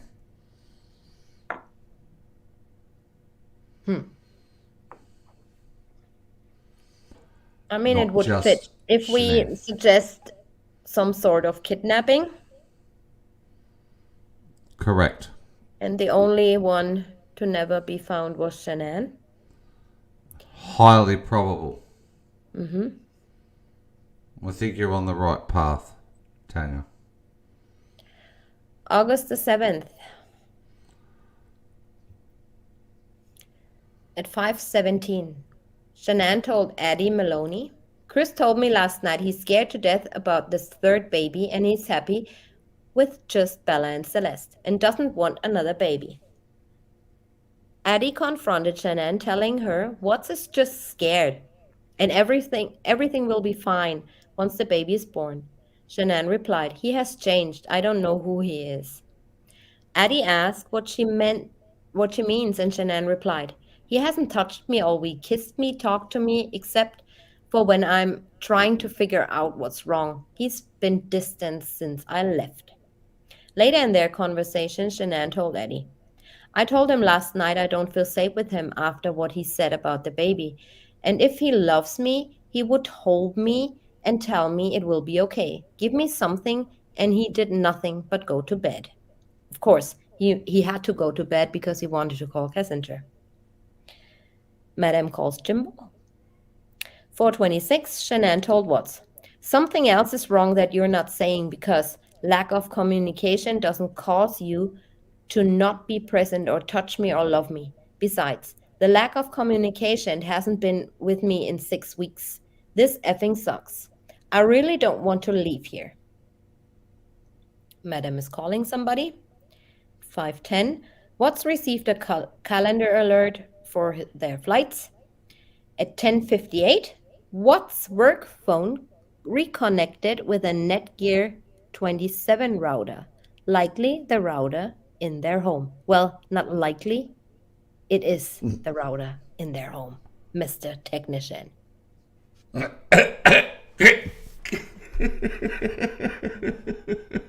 Okay, Oh my goodness gracious, here we go. August 8th and 9th. Oh, you people are now just it's gonna. getting interesting. Oh my goodness, here we go. I'm sorry I had to be a pain in the bum to go through all these conversations and stuff. We heard like 150 million, thousand billion times, but it all will make sense in a minute. Mm-hmm. This is unbelievable. What's coming up? Mm-hmm. I can't believe I ran out of Dr. Pepper. Just saying. Okay. August the 8th and August the 9th. The technician puts data in order so it fits the DA's narrative. Let's see what he does. August the 8th, 2018. CW returns to work and Nico's ultrasound. Original discovery timeline of August the 8th. What's returns to work? 7:24. Sarah Nerd, friend, asked Shanann if they were doing any better. Shanann replied, "No, it's so bad. I don't know what to do. He told me he doesn't want this baby and he's happy with just Bella and Celeste. He thought he wanted another one. I'm so sick to my stomach. Tried to have sex with him last night just to see if that would help him, and he rejected me." Shanann said she hasn't cried this hard since ever. Shanann added, "He said he feels there's a lack of communication and it's none from me. I sent him 12 texts over the month begging him to talk to me. He fell asleep at 7 or 8. Shanann told Sarah, "I tried talking to him after rejection last night and me crying for an hour alone on the couch. He slept. I kicked his sorry ass out of bed and I refused to sleep on couch anymore this week." Ah, so she slept on the couch. "Told him this morning not to come home today if he can't tell me the damn truth on what the hell is wrong." Shanann continued, "We're supposed to go to ultrasound tonight and he doesn't want the baby. He'd abort it if I said it was okay." 8:06. Shanann told Sarah, "He said he's not having an affair." Sarah asked if Shanann is certain of this and Shanann replied, "Honestly, no. But what else would make him do a complete 360? We couldn't get enough of each other before I left."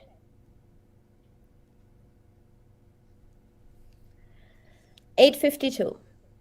Josh Rosenberg asked Watts if he was excited for the ultrasound. "Today is the day, right?" Watts replied he just returned to work and added, "Yep, today's the day. I'm excited." Watts confirmed the ultrasound was at 7 p.m. 3:11. Watts made an unspecified notification to Shanann. Modification to Shanann's Modification, yes. modification to Shanann's contact information in his work phone. I put the arrows so you just see the timelines. The timeline stems entry numbers right here. 40 work phone 6482 at 3:11, right? Okay. 7:25. Kessinger searched Google on topics related to marrying your mistress. Item 43, web history. Then I gotta go a little bit this way. Yeah, Shanann told Udoft, that's Nicole Atkinson, and Cassie Rosenberg, that they are not compatible anymore. He said that, and he refused to hug her, said he thought another baby would fix his feelings, said he refuses couples counseling. Shanann elaborated.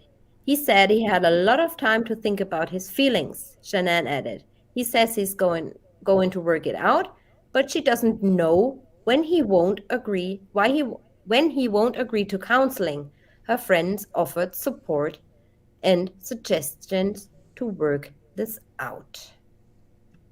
So, you guys, we all know today is the day, right? Yep. What's a saying confirming ultrasound was at 7 p.m. All of this you see here supposedly happened after the ultrasound, right? Correct. So, what the technician wants you to think is that after the ultrasound, they were still fighting. Okay? After the Yep. ultrasound, they were still fighting. Ultrasound, Correct. 7 p.m. At 9:54, she tells all that to Cassie, that he's not holding her. He doesn't want the baby. He doesn't want fixed feelings. He doesn't want to go to the couch at the psychiatrist or whatever. Okay? Yep. Okay. He said he had a lot of times that I just read you. So then again, Josh begged Watts, "Bro, I'm waiting so patiently. Don't leave me hanging." Watts replied, "LOL. Envelope is sealed until next weekend." Josh asked if they were going to hold a reveal, and Watts said yes.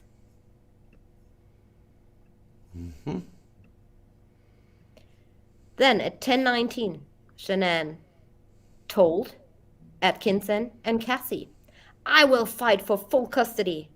Shanann said Watts told her he does not want to divorce right away. Everything what you see here, you can go check for yourself in the discovery, and you will see exactly the same thing. All this supposedly happening after the ultrasound. Okay? Mm-hmm. Shanann told the women, "I can't afford 3 kids alone in Colorado." Shanann said their current home loan is in Chris' name. Her friends rallied around Shanann. Shanann searched Google for topics on emotion-focused therapy and couples therapy at 11:08, right? Mm-hmm.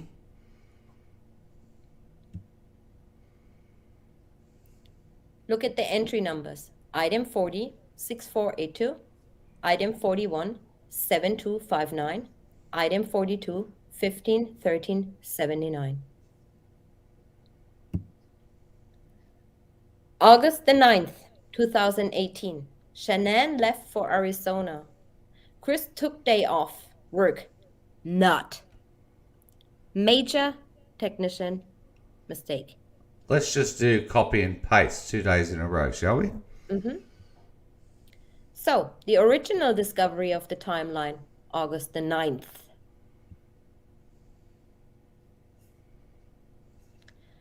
Watts took the day off from work. Shanann left for Arizona. Not true. Not true. Not true. Not true at Now all. look at this. A day later in the morning at 2:55, Shanann told Eddie that Watts refuses to hold her and has told Shanann it is because he's not there he can't. I canceled gender reveal. Okay? Addie asked Shanann if she has gone through his phone, and she says no, but he's deleting messages from his dad, so he's not stupid, and so on and so on and so on. So frequently throughout the day, Shanann searched the internet for couples counseling. She also accepted a prayer chain focused on their relationship. Okay? This is the 9th, a day after the ultrasound. And now she's saying this. At 6 in the morning. "Do you want to find out together with me tonight on baby's gender?" His reply is not found in his phone, but Shanann soon commented on his answer. Loved, yes. Now, is everybody getting the picture? The ultrasound was on the 8th. Okay? All of that crap Hold on that a we just... second. Hold on a second, please. Look at the entry. 7270.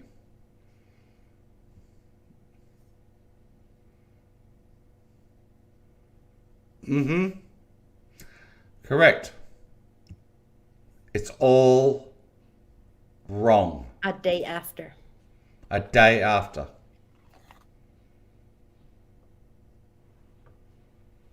Mm-hmm. So, what we're What this looking at here... technician wants you or us or the world to believe is that after they came back from the ultrasound, they were so fighting and so hateful to each other that they were already talking about divorce. They were already talking about selling the house. Shanann was making arrangements because she couldn't make it with 3 kids alone in Colorado, right? He wants you to believe all of this happened after the ultrasound. All of this.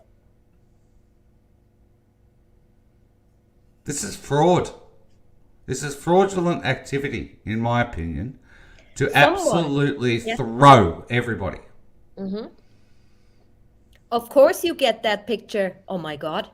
He hated her guts. Mm-hmm. Of course he did all this. He did not get out of, you know, he did not know how to get out of that situation. He murdered her. Keep in mind, guys, this is a discovery. This is a document. These documents are going in front of a grand jury. These documents are going in front of a judge. Do you think that a grand jury or a judge would go into depth like we do? No, they wouldn't. They just read up and they then say, oh, it makes perfect sense. Of course he killed her. They were in a big, massive fight. Right? Fits the narrative. But I show you in a minute how it's right because I ordered it. I put it in the right order with all the timeline entry numbers. And then you might get a completely different picture of that case. This is going to... Please, and what we're asking is respectfully, people, to just have an open mind. Like you're seeing this for the first time and not actually what you actually currently know. Because what you currently know and what you've been fed for 3 years, I'm truly sorry, is a pack of lies. And what we're trying to do is to help people understand that corruption exists. It exists far and wide across the United States and across the world. And in Weld County, it exists. And this is a way of what this is part of what they do. It's why they're so big on plea deals.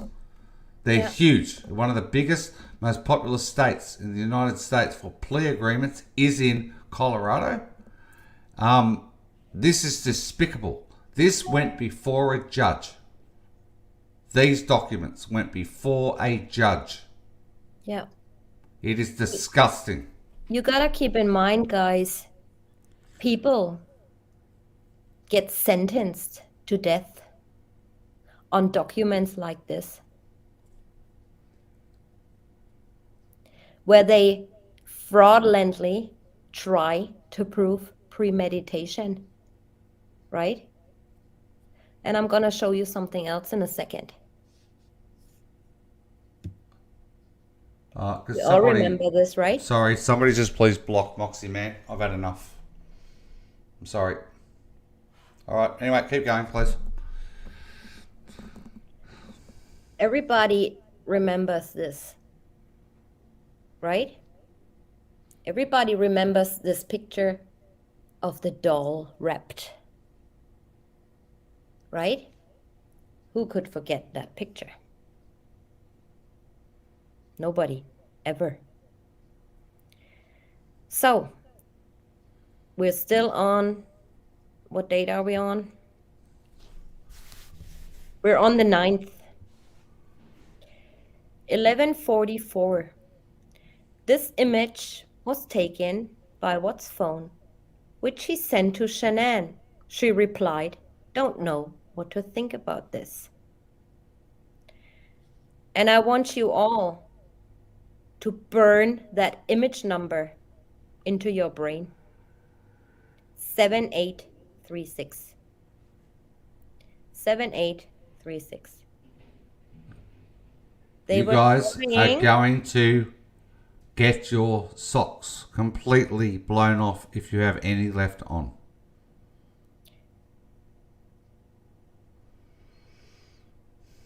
Seven, 836.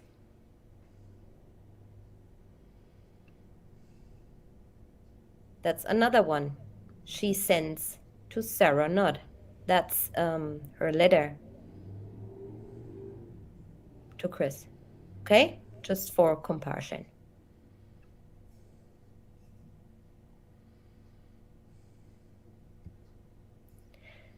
Let's move on. It comes up in a second. Shanann told Sarah that Watts has agreed to go away next weekend. Just us. Oh, all of a sudden? 3 hours later? 1:44. Shanann asked Watts, "Why did you cancel your Facebook account?" He did not respond. 3:07. Shanann asked Watts, "Can you be there Monday to drop Bella off with me to her first day of kindergarten?" Watts replied, "I can make that happen." 3 hours previously, they were fighting like crazy, right? Apparently. So I'm not going to continue with this BS. You can all read that up for yourselves. That's why I put it here. Page number 2109. Yep. If you're interested in it, in the order that freaking idiot put it, or I would just almost say criminal, read it for yourself and compare it to what I come up with. So, before we go into the fraudulent errors of the so-called technician, I want to put the myth about the doll picture to bed once and for all. So, Shanann sent the ultrasound picture to Sarah Nudd, her item number 42, her phone, her image entry 7834. Okay? This is what she sent to her friend. 7834. On the 9th.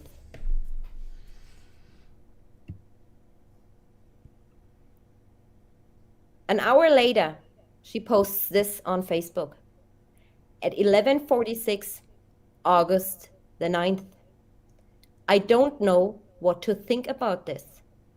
So first of all, as the technician states, this was not a text message she sends to Watts in reply of him sending her that picture. First of all, he was at work. And second of all, I'm going to show you. Look at a pathetic attempt of the corrupt technician to make us believe that CW sent this picture to Shanann, and she replied to this photo message. 7299 to 7300. His item number, item number 41, his personal phone, supposedly sent those messages, right? Where she replied to it.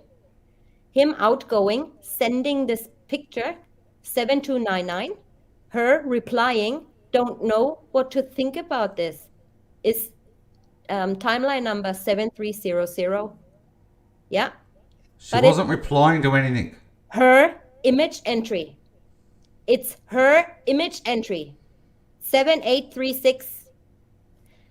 An hour earlier, 7834. 7836. He never sent this picture to Shanann ever. She took that picture and posted it on Facebook. There was no text message saying where she replied, "Don't know what to think about this." That was her statement on her post. Exactly. Everybody, it So wasn't a reply to a message. that timeline entry is totally made up by this technician. Made up because they didn't think that people will actually notice that. And many people have noted that before. I'm not the first one to note this. I just wanted to make it clear to you. So, look at this. Another thing. Pictures taken of the girls by Chris Watts, August the 12th, 2018. The 12th. We're talking 3 days later, right? His timeline, item number 41, timeline 7671. Look at his image numbers, 7524 and 7525. He took those pictures and sent it to Shanann 3 days later. 3 days later. Now look at this, 7836. He did not even take that many pictures with his personal cell phone. He didn't. Correct. He was only in the 7,500 numbers, not in Correct. the 7,800 numbers on his images. So how can he send her an image 7836 3 days before he took image 7525? He can't.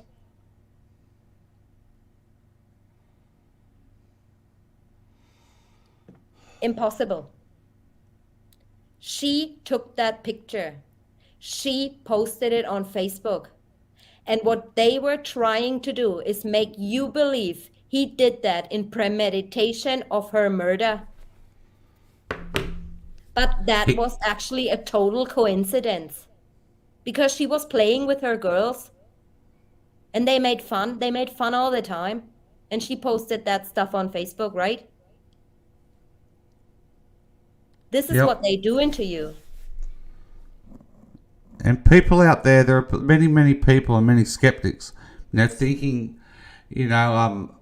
this is crap, like blood, etc., etc. They will be saying it for sure, everyone. But I can assure you, these are facts, people. These are absolute facts. Okay? Go look for yourself. It's all in the discovery. I'm It's not all putting there. anything Nothing, in other than facts. nothing is changed here at all, except it's been looked into. And when we say we look into shit, we look into it here. We actually go through it with a fine-tooth comb. We argue forever over stuff. Okay? And the stuff that we present are facts and the truth.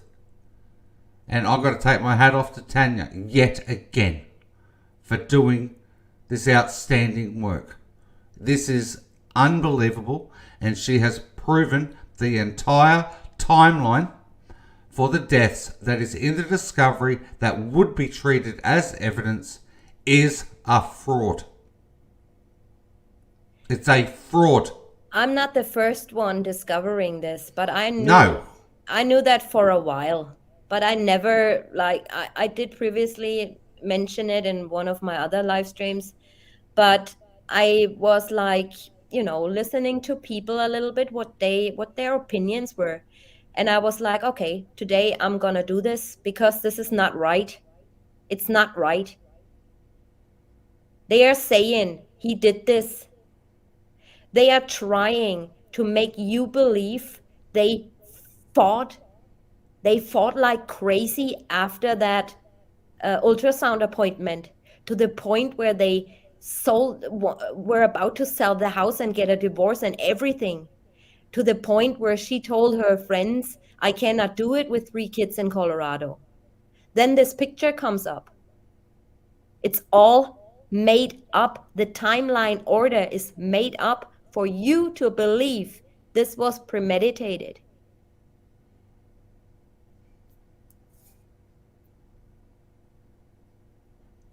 So I hope there are many people who are understanding right now that we are not nuts doing what we're doing.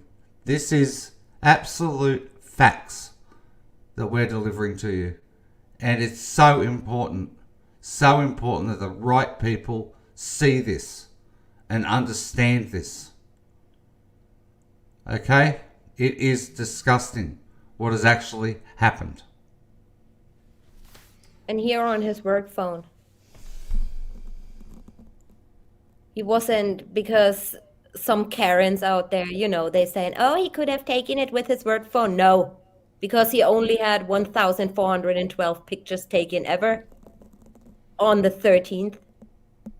So no way he would have taken 7,000 or 6,000 more images like days before. He wouldn't have. And this stuff just makes me angry. It truly does make me angry. It's so obvious.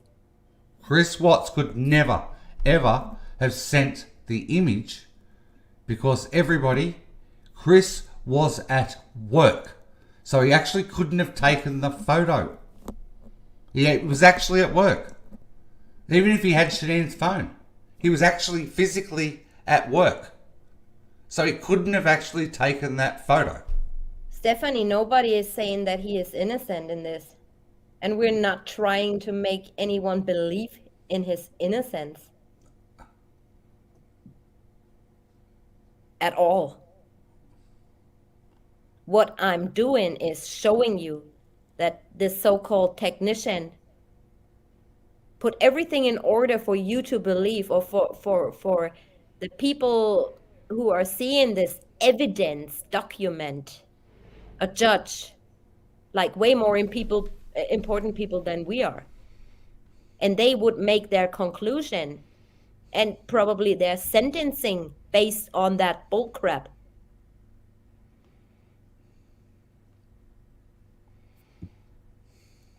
This is how you put people to death.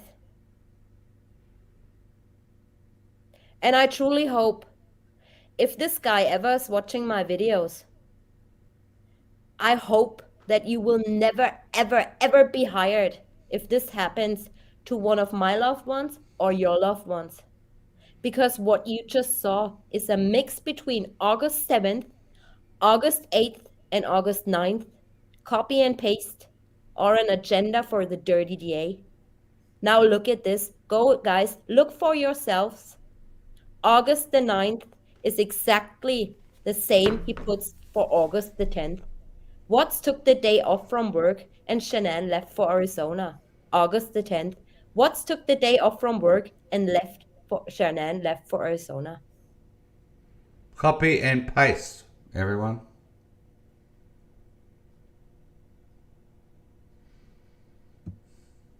So, what I did, I put August the 7th based on the timeline entries, the 8th and the 9th in the right order. And now watch how it's done. I don't even want to swear. So, the evening and night of August the 7th, still August the 7th, when they were in North Carolina, still flying out that day. 9:54, Shanann told Atkinson and Cassie Rosenberg. He said we're not compatible anymore. He refused to hug me. And then when I'm done with this, see how this case feels to you then? He refused to hug me. Said he thought another baby would fix his feelings. Said he refused couples counseling. Shanann elaborated. He said he had a lot of time to reflect his feelings, Shanann added. He said he's going to work it out. But she doesn't know how when he won't agree to counseling. Her friends offered support and suggestions to work this out. 10:19. Shanann told Nicole and Cassie, I will fight for full custody. We're talking the 7th here, guys. Shanann said Watts told her he does not want to divorce right away. 10:40. Shanann told the women, I can't afford 3 kids alone in Colorado. Shanann said their current home loan is on Chris' name. Her friends rallied around Shanann. 10:58. Watt's work phone reconnected with a Netgear 27 router, likely the router in their home. You dumbass. The real August the 8th.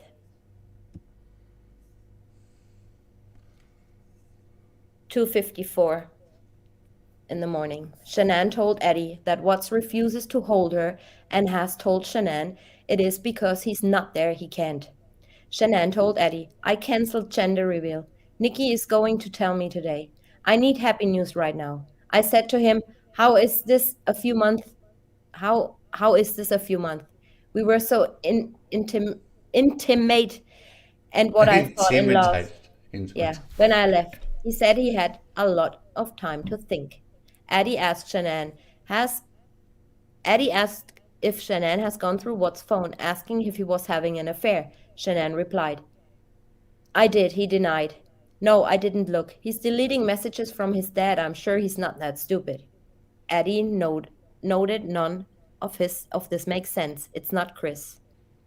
Frequently, throughout the day, Shanann searched the internet for couples counseling. So, 5:56, he left for work. 6:26, he arrived at the Batcave. 6:09, Shanann asked Watts, do you want find out together with me tonight on baby's gender? Now it's true. Now it's real, the timeline. His reply is not found in his phone, but Shanann soon commented on his answer, laughed, yes. At 7:24, Sarah Nutt, a friend, asked Shanann if they were doing better. Shanann replied, no, it's so bad I don't know what to do. He told me he doesn't want this baby and he's happy with just Bella and Celeste. He thought he wanted another one. I'm so sick to my stomach. Tried to have sex with him last night and blah, blah, blah, blah, blah, blah. So no lack of communication. It's the ultrasound tonight, she's telling Sarah, and she told him not to come home if he cannot tell her what is wrong. Then she says, Shanann continued, we were supposed to go to ultrasound tonight, and he doesn't want the baby. He'd abort it if I said it was okay. Then he logs according to the timeline entries at 9:20 on that day, a log entry appears for the secret calculator in Watt's phone. 8:06. Shanann told Sarah, he said he's not having an affair. Sarah asked if Shanann is certain of this, and Shanann replied, honestly, no. But what else would make him do a complete 360? We couldn't get enough of each other before I left. 8:52. Josh Rosenberg asked Watts if he was excited for the ultrasound. Today's the day, right? Watts replied he just returned to work and added, yep, today's the day, I'm excited. Watts confirmed the ultrasound was at 7 p.m. So, at 2:48, Madam is in Fort Lupton, calls him for 3 minutes. At 3:09 to 6 p.m., Chris went to Kessinger's house. While with or at Kessinger, Watts made an unspecified modification to Shanann's contact information in his work phone. 6:20 p.m., Chris arrives at home. 7:25, Kessinger searched Google on topics related to marrying your mistress. After that, she immediately calls Jimbo. Calls somebody else, calls Jimbo again. Then at 10:07, he calls her for 87 minutes. See, everybody? How's the real timeline looking now? That makes a little bit more sense. Wait. I'll be back in a second. Sorry. Yeah, the technician states on August the 9th, Watts took the day off from work and Shanann left for Arizona, right? Watts never took the day off August the 9th. He went to work as usual, and I can prove it to you. The 9th, 5:55, he's leaving. And at 6:24, he arrives at the Anadarko office. Okay? That's his geotab. So, the real August the 9th, 2018. Watts was saying, I have decided to stay with my family. Okay? He said that a short time ago. Why did he pick August the 9th and then changed his mind? I have decided to stay with my family. Okay? Just for you to keep that in mind. So, like I showed you previously, 5:55 a.m. He left for work. 6:24 a.m. he arrived at the Anadarko office. Madam calls somebody. Then at 10:06, Shanann shared the ultrasound image of her unborn son with Sarah Nudd. Then later on, she's posting that on Facebook. We already know this is bullshit. This is the real thing. Then she writes him a letter. Everybody knows that letter. Now all of a sudden, after the ultrasound and everything, Shanann told Sarah that Watts had agreed to go away next weekend, just us. Shanann said a friend has agreed to watch the kids, which was Amanda Thayer. At 1:44, Shanann asked Watts, why did you cancel your Facebook account? He did not respond. By the time she is writing that to him, he was out at the Ricebeck field in Fort Lupton. 3:07, Shanann asked Watts, can you be there Monday to drop Bella off with me to her first day of kindergarten? Watts replied, I can make that happen. 3:45, Shanann received a confirmation from Amazon that a book titled Hold Me Tight, 7 Conversations for a Lifetime of Love would be delivered on August the 10th. So a day later. You remember, guys? They went to ultrasound. Everything was nice again. He did speak to her again, agreed to go away, agreed to counseling. So she is ordering that book on Amazon. At 4 p.m., he's calling Kessinger for 38 minutes. And while he is calling Kessinger, he parks at 6401 Saratoga Trail and then goes. So he actually arrives at home at 4, but then pulls over, takes her call, 38 minutes. So at 4:40 at the end, he arrives at home. Then she calls at 4:53, so 13 minutes later, she calls Jim. 7:37, Watts told Troy McCoy that he was taking tomorrow off and added, I will meet up with you for the fire stick sometime tomorrow if that's cool. McCoy said that was fine. 8:17, Shanann told Addie that she was talking with Watts presently, apparently texting simultaneously. Addie asked what the gender of their child is, and Shanann replied, if I tell you, you can't tell anyone. He, Watts, wants to announce it Monday, August the 13th. Shanann added she is trying to be accommodating. He's talking and kinda being Chris, but he's very distant still. So he wants to announce the gender of his baby on August the 13th. See what went on after the ultrasound? They obviously talked, right? I was told they had a little private gender reveal party. Yeah? So nothing about a fight. Distance still, okay, but still not that bad as it was. And what the technician wants us to believe. 8:45. What's logged into Instagram?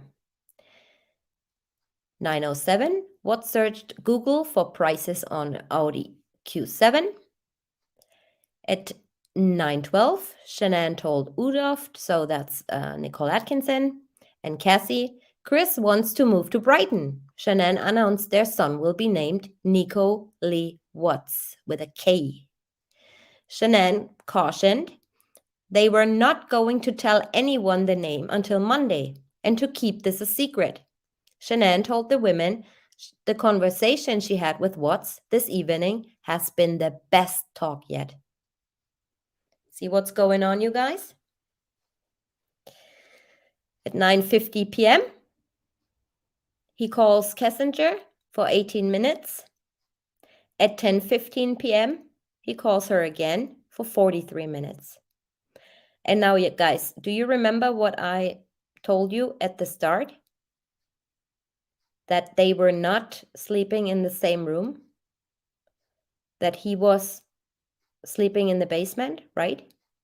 So at 10:27, Sarah Nutt asked how the conversation with Watts went. Oh my God, much better. We talked. He told me he loved me, still cold, but not as cold.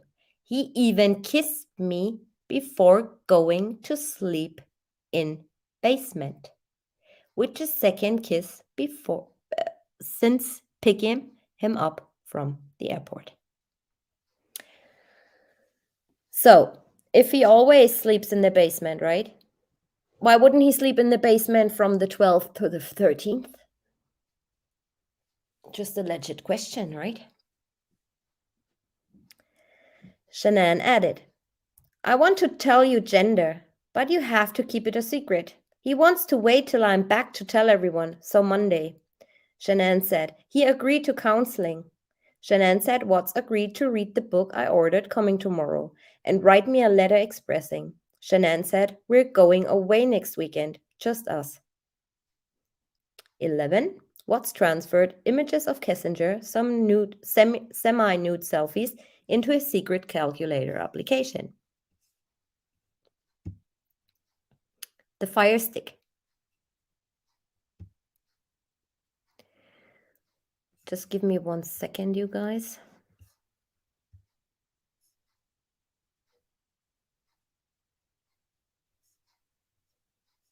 Oops, I lost my, yeah. So there you go. Now it's the real thing, because on the 10th, he took the day off from work and Shanann left for Arizona, not the 9th. 4:30 a.m., Nicole Atkinson picked Shanann up for Arizona. At 6:20, she writes him, missing from Watts' phone, but found in Shanann's. She told Watts, good morning, honey. Sorry to make you wake up early twice today. I didn't want alarm going off. We're checked in and everything. It's already a madhouse here today. Enjoy the girls. Don't forget King Super's 10-11. I told Bella I was leaving for work with Nikki and assured her that I was always coming home. They usually don't eat right away lately. Give them lots of kisses for me. Thank you for everything last night. I miss and love you so much. I am still in shock we're having a little boy. I'm so excited and happy. I really thought it was another girl. Thank you for letting me hold you this morning. It felt good. Your letter is on the counter. Have a great time with the kiddos. They truly missed you. Love you, baby. Send me pics. Different, huh? Other than fighting. 6:43. Shanann told Watts, I don't know why I feel really weak standing. I'm drinking a Gatorade and had a biscuit. Getting ready to take off. What time kids wake up? Watts speculated her weakness was from lack of sleep. Watts told her that Bella just woke up and Celeste was still asleep. So he's communicating with her. 7 in the morning, Shanann received a calendar alert regarding her flight. 7:51, Jeremy Lindstrom, apparently knowing the Watts were having a boy, congratulated Watts. Little man is a lucky boy. Watts thanked Jeremy and asked them and asked what time the birthday party was on Sunday. Jeremy said at 1 p.m. 8:03, not found in Watt's phone, Shanann and Watts exchanged happy anniversary messages. So that's kind of, even though he deleted it, right? Yeah, but I even wouldn't be sure if he really deleted it with this technician. So they exchange happy anniversary messages. He's holding her all of a sudden and stuff like that. So changed, right? Totally different to what the technician wanted us to believe. At 8:44, Shanann told Watt she just landed in Arizona. Madame does a phone call. 9:24, Watts asked Jeremy, "Do you think McKenna is available to watch the girls for a few hours tomorrow night? I won a raffle at work for a Rockies game. It's with people I don't know from work, but I haven't been to a game in a while where the kids aren't involved and only last an inning it? I don't know what that means." Jeremy replied, "Of course," and asked which house. Watts replied, "I would say my house because the girls would fall asleep easier and all. It would be watching the monitor." When asked what time, Watts said 5:30. Game starts at 6:15. 11:57. Shanann sent Watts a web address for realtor Ann Meadows. 3 minutes later, he visits the website. So, what plan was going on here? Was he moving with her? 1:34. Watts asked McCoy what time he wanted to meet for that fire stick. By 3:05, Watts told McCoy he had arrived at their meeting location. At 1:42, Shanann received confirmation from Amazon that the book she ordered was delivered. Minutes later, she suggested Watts check the mail. So, Kessinger is not calling him at all. See, everything is white. So at 1:50, Ronnie Watts asked if Watts deleted his Facebook account. Watts replied, "Yes, sir, liberated myself." 2:33, Ronnie asked Watts, "If Shanann, is gone, you think we could FaceTime with the girls tonight? Or do you think that's a good idea? Don't want to get anything started."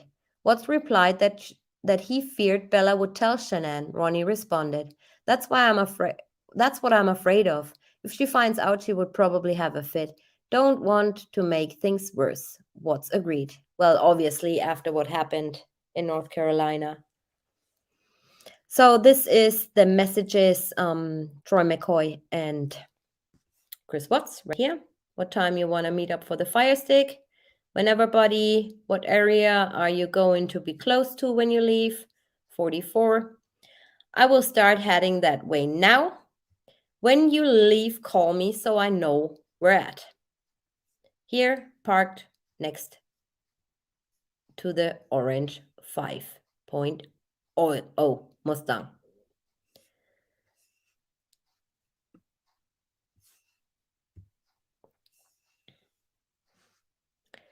So, this is a little excerpt of the actual interview of Troy McCoy, the fire stick meeting at the Safeway parking lot in Fort Lupton.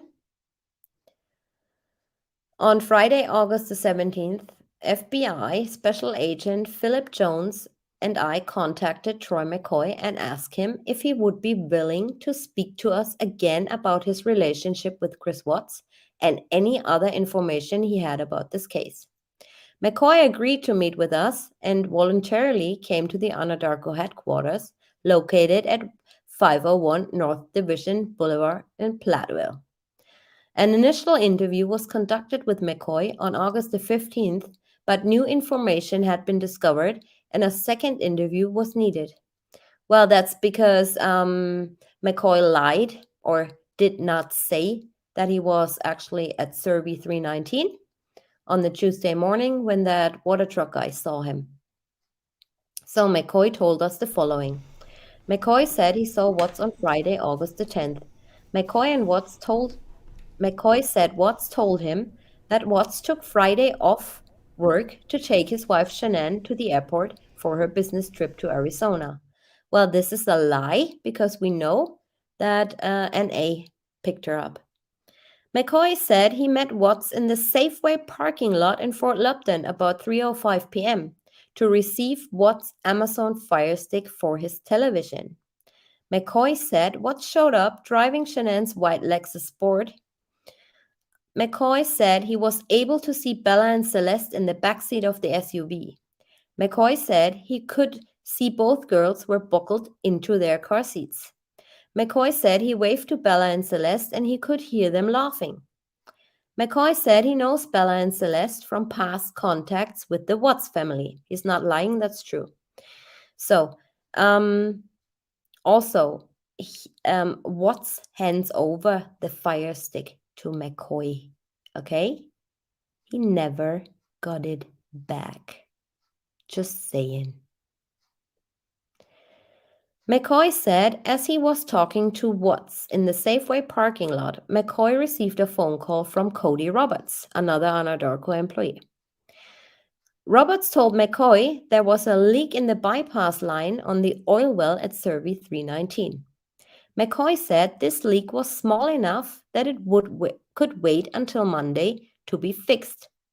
McCoy said Watts overheard part of this conversation with Roberts and Watts volunteered to go out to Survey 319 first thing Monday. Not true. I'll show you later on. August the 13th to fix the leak. McCoy said he did not think that was unusual for Watts to volunteer to go out to fix the bypass line.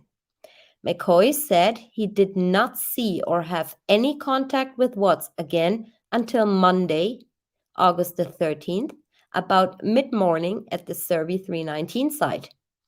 McCoy said he thought that Watts called Roberts on Sunday, August the 12th, and told Roberts he would go to the Survey 319 first thing to fix the leak. So that's not, but I'm not, accusing Troy McCoy of anything. He couldn't have known. But what's actually was saying is he's going out to the 629 first thing, and then after that he can check on the Survey 319 if Cody wants him to. And this is what he said. So guys, again, fire stick. Not McCoy gave the fire stick to Watts. Watts gave the fire stick to McCoy. Okay? Okay. Just saying. Keep that in mind. So at 6:06, Shanann asked Matt Johnson if he would repair the air conditioning. At 7:08, Watts searched the internet for shows at the Comedy Works. 8:07, Watts searched Google for the Blue Agave Grill both in Denver and Northern Colorado. At 8:57, she calls him for 8 minutes. At 9:20, Shanann called Watts and they held a 10-minute conversation. At 9:34, Shanann searched the internet via Groupon for deals on hotels in Aspen. This is where they wanted to go.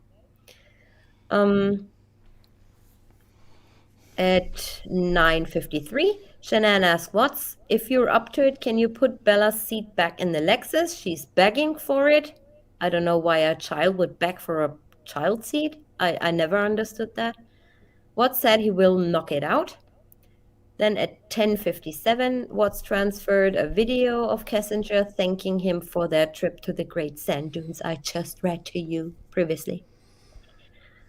At 11:10, Watts' phone connected with the home wireless network.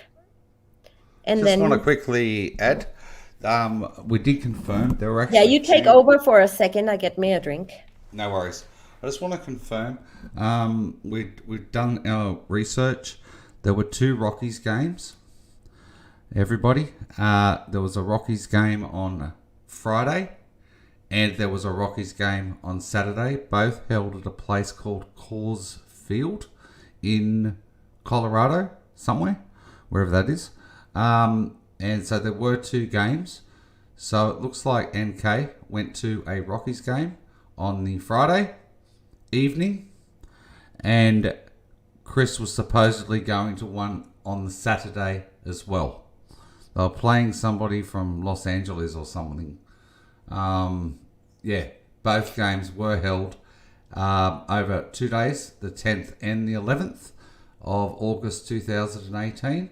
So NK was apparently at a Rockies game on the Friday, and Chris was going to a Rockies game on the Saturday, and we all know he didn't go.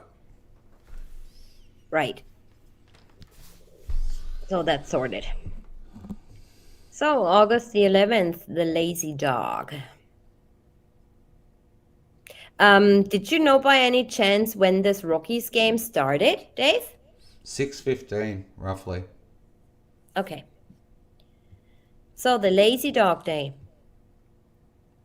At 2:15 in the morning, she calls him for a minute, and then 2:17 again for 13 minutes. That's unusual, given the fact that they had way longer phone calls before that.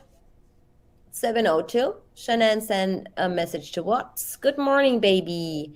Are the girls up? Watts replied, good morning. They are watching cartoons in bed. Shanann described the thunderstorms the night before in Arizona. Minutes later, Shanann asked Watts, do you want the NFL package for the fall? She next searched DirecTV for information about that sports package. Watts replied he wanted to see if that Fire Stick, a streaming flash drive, can save them from spending the money, and Shanann said, okay, baby. 6:58. Jeremy asked Watts if he would rather go with me to the Broncos. Watts lied and said he would like to, but since it's related to my job, they will ask questions if I don't go. Even though it concerns Kessinger here at 9:30, I took that out because this is not necessary what he's saying, okay? He is saying in our anticipation for her... In anticipation, I'm sorry, it's late. That's okay. For No, you're her doing well. evening with Watts. Yeah, he does not know that. So, irrelevant. Idiot. Kessinger spent 45 minutes searching Google on topics like, and I'm not going to read that out. You can read that out for yourself. And then he is saying this was by no means the only time she sought out pornographic videos via the internet. Well, who cares? Okay? I wouldn't want to know what he does in his free time. So, Yes. 9:45. Although not found in Watt's phone, Shanann asked him, have you talked to Bella about if we have a boy? Watts said, not yet, and added, she said when the baby comes out, she will pretend it's a girl. Shanann indicated she was laughing and said, oh my God, I love her. 11:18. Watts searched the Google for trails and hot springs near Aspen. So he planned on really going with Shanann to Aspen. Why else would he search? Correct, because we've proven in this timeline that Chris usually acts on his searches. This is the whole thing. We have actually proven that nearly every Google search that Chris actually does, he actually acts on, everyone. He actually acts on them. Yeah. So he did plan on really going with her. I believe he did. Yeah. And Kessinger never spoke to him about hot springs in Aspen, but Shanann did. So, and she sent him all these websites, right?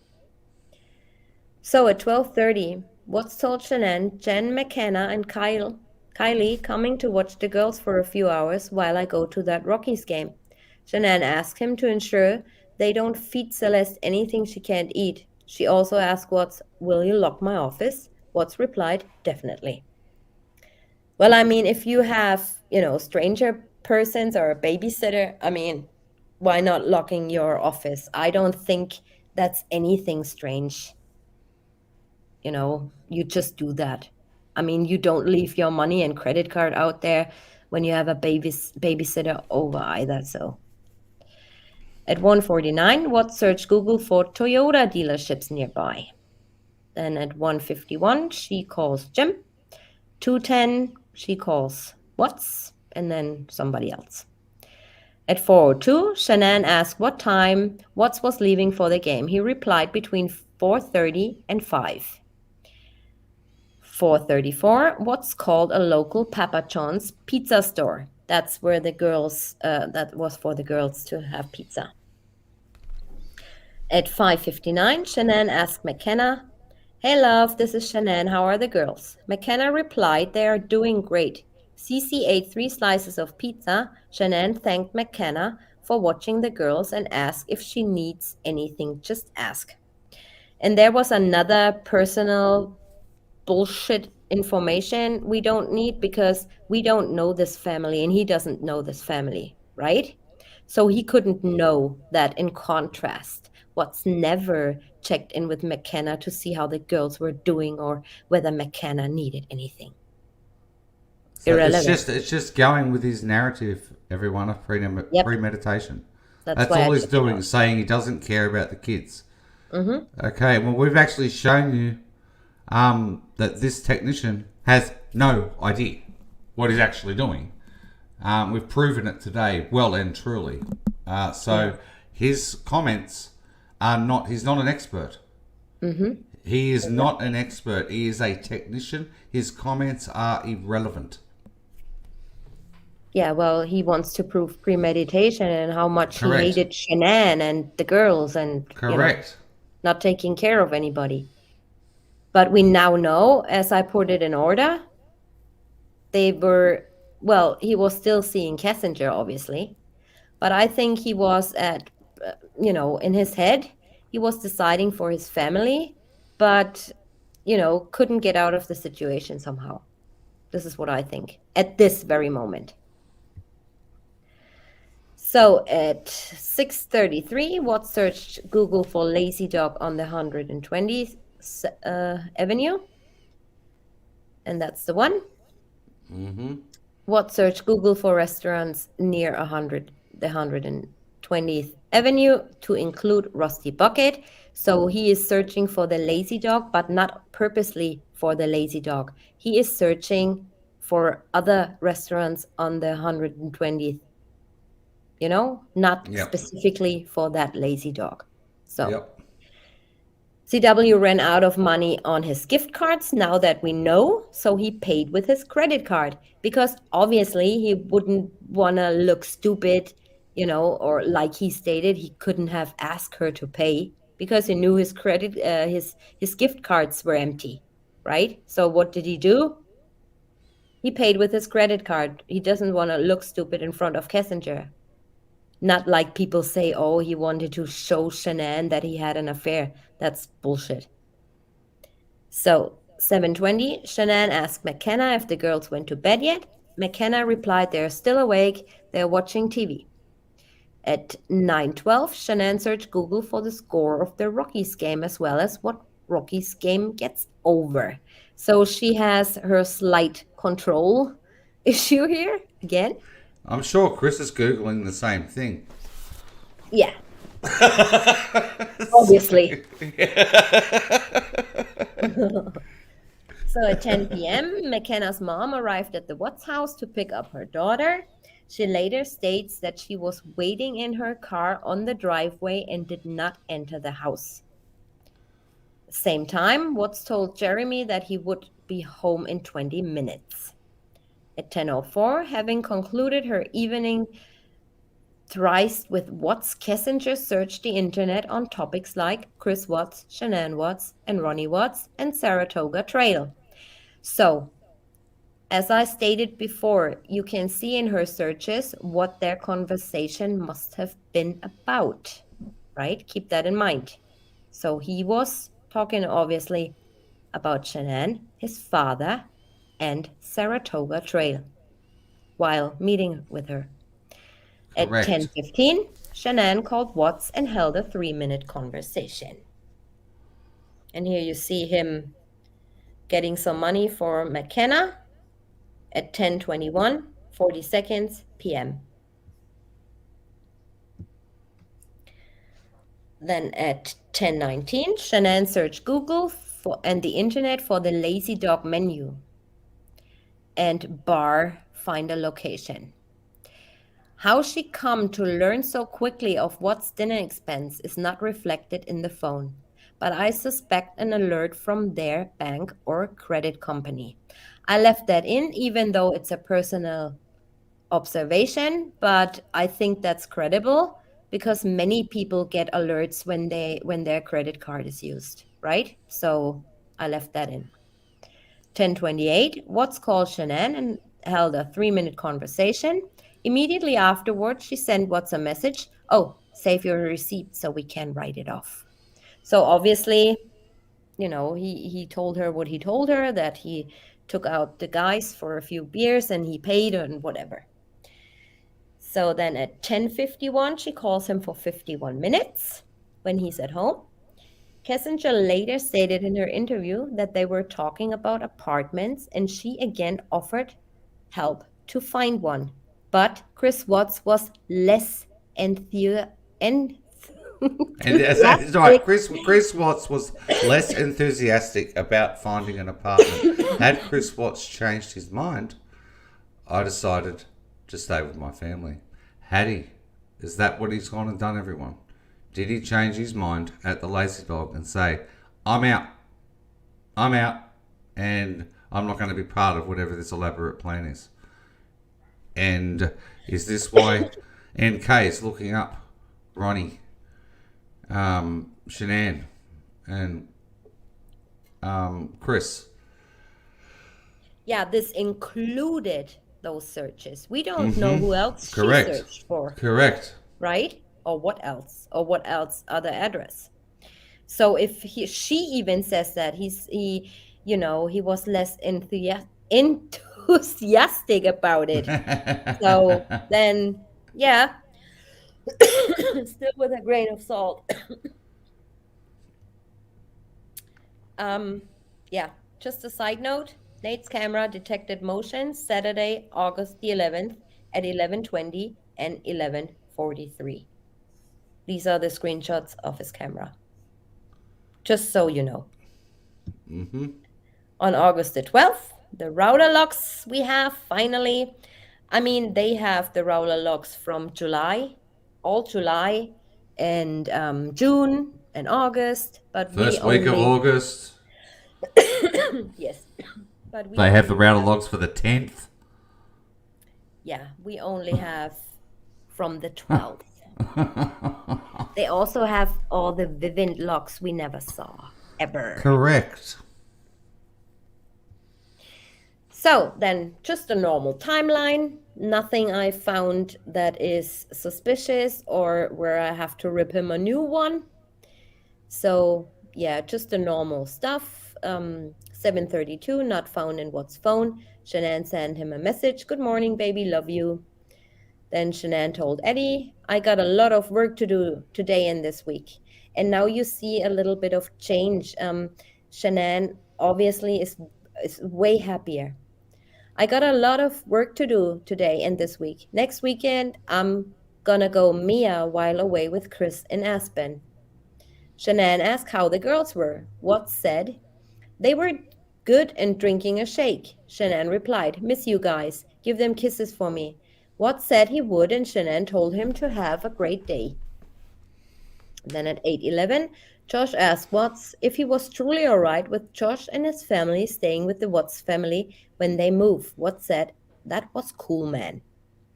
Watts went to describe the finish of the Rockies game. It was epic.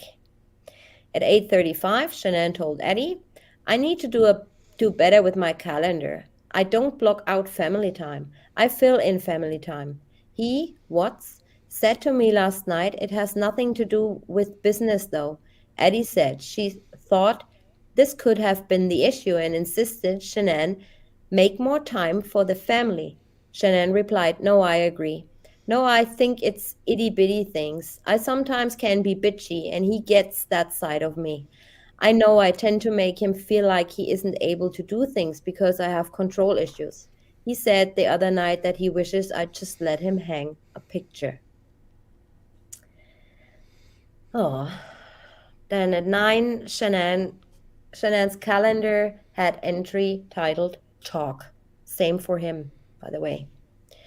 So here you can see a little bit what he does, going in and out a little bit with his work phone of his house.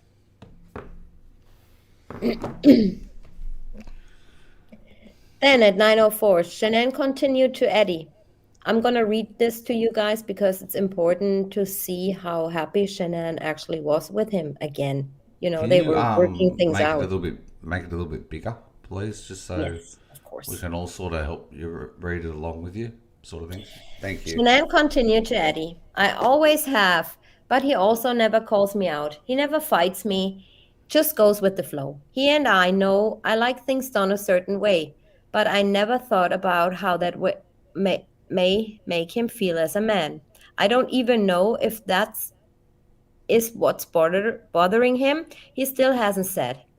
I'm praying he wrote I'm praying he wrote me a letter like I asked since he can express himself better in a letter than talking. Shanann added, I'm the pusher and he's the withdrawer. He has strengths that are my weaknesses and vice versa. Shanann continued, the lack of communication isn't on my part. I can be better at how I communicate, but he doesn't communicate.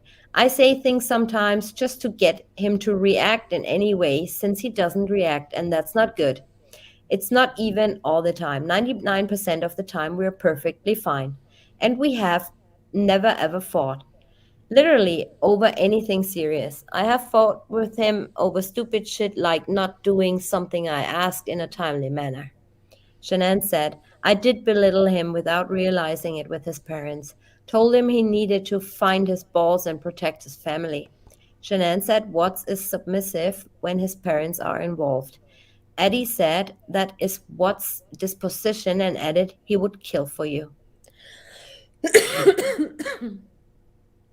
Shanann told Eddie.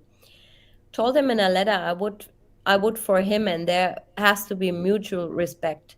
I did respect his parents enough to deal with them. His mom just didn't, and when alone with me jabs at me. It's not fair. I mean, if I agreed to spend 5 weeks with both parents, that's hell for me. But I did it for him and the kids. So I'm wondering why she did go in the first place for so long. Shanann Correct. continued. He was never close to anyone but his dad. I, being the family person, tried bringing them closer and it backfired. I need to feel like he will stand up for us faced with difficult situations. That's where he flaws or weakness. Shanann told Eddie. My weakness is I have an Italian temper that can't hold back when pissed. I'm a fixer and I want to talk this out. And oh, she does not know punctuation or anything. And I want to talk this out, and he just wants to work it out in his head. I've been acting kind of normal. Morning, baby, love you, etc. But not overdoing it. Overdoing it is what we do. We're so affectionate, can't stop touching each other, etc. Not just sex, just the touch. Shanann asked Watts at 9:57. Can you do me a favor today if you have time? Can you get the girls' backpacks ready for tomorrow with blankies and spare clothes, please? If not, I can do it in the AM. Watts said he would. So on that day, Atkinson later states that the group had planned to go on a sightseeing trip in Arizona, but after checkout, Shanann fell so ill that they decided to stay in the hotel lobby until their flight was scheduled. And here, 10:20, the unknown Apple device locks into their home router. At 10:32, Shanann asked Watts to send her some pictures of the girls. I miss them. Then he makes some stupid comment again, roughly 18 hours before their murders. Watts took one of the last known images of Celeste in life. He sent this and one of Bella, taken at the same time, to Shanann. So he was right. He did send that to Shanann. 10:45. What searched Google for Mount Colima? He preserved an image of the volcano spewing lava and smoke. 11:13. Shanann asked if the girls were taking a nap. Watts said they were just laying down. Shanann asked Watts, if you have time before they wake and want to call me back, I'd love to talk to you. Watts said okay, but never did. 11:30. Madame calls. Jimbo? Then his personal phone connects to the home router. At 12:17, perhaps the last image of Shanann taken in life. Well, he's such a bullshitter because there's another picture on the friggin' airport, isn't there? At 12:45, Madame deleted some of her messages, so I just have that what's left. So at 12:45, I just included it just for completion. She is saying to him, no, you can't buy the scrolls, lols. Dude, the Dead Sea Scrolls are some of the oldest, most important writing in the world. Oh my God. Then an Alexa alert. At 1:30, Watts took photographs of the girls playing in the distance in a backyard near a small pool at the Lindstrom birthday party. Remember when he asked what time does it start, and Lindstrom said 1. At 2:46, Ronnie asked if Watts and the girls were doing well. Watts said yes. Ronnie responded, okay, we love you guys. Then there's another message I screenshotted from 3:14. He is writing to her. Nice, that sounds like a good time. I haven't seen an IMAX in a while. Sounds like you're having a fun day with the folks. I'm still at the B-Day party. Kids are soaked from the water balloons. So obviously she was planning on going to an IMAX with her family. At 3:56, Shanann asked if the girls had fun at the party. Watts said they were still there and they were having fun. Shanann replied, good, I'm glad. Okay, love you. Watts did not respond. After that, been pounding fruit and had a whole jar of asparagus. He didn't smoke any barbecue this time. He did hot dogs, so I did the fruit and veggies.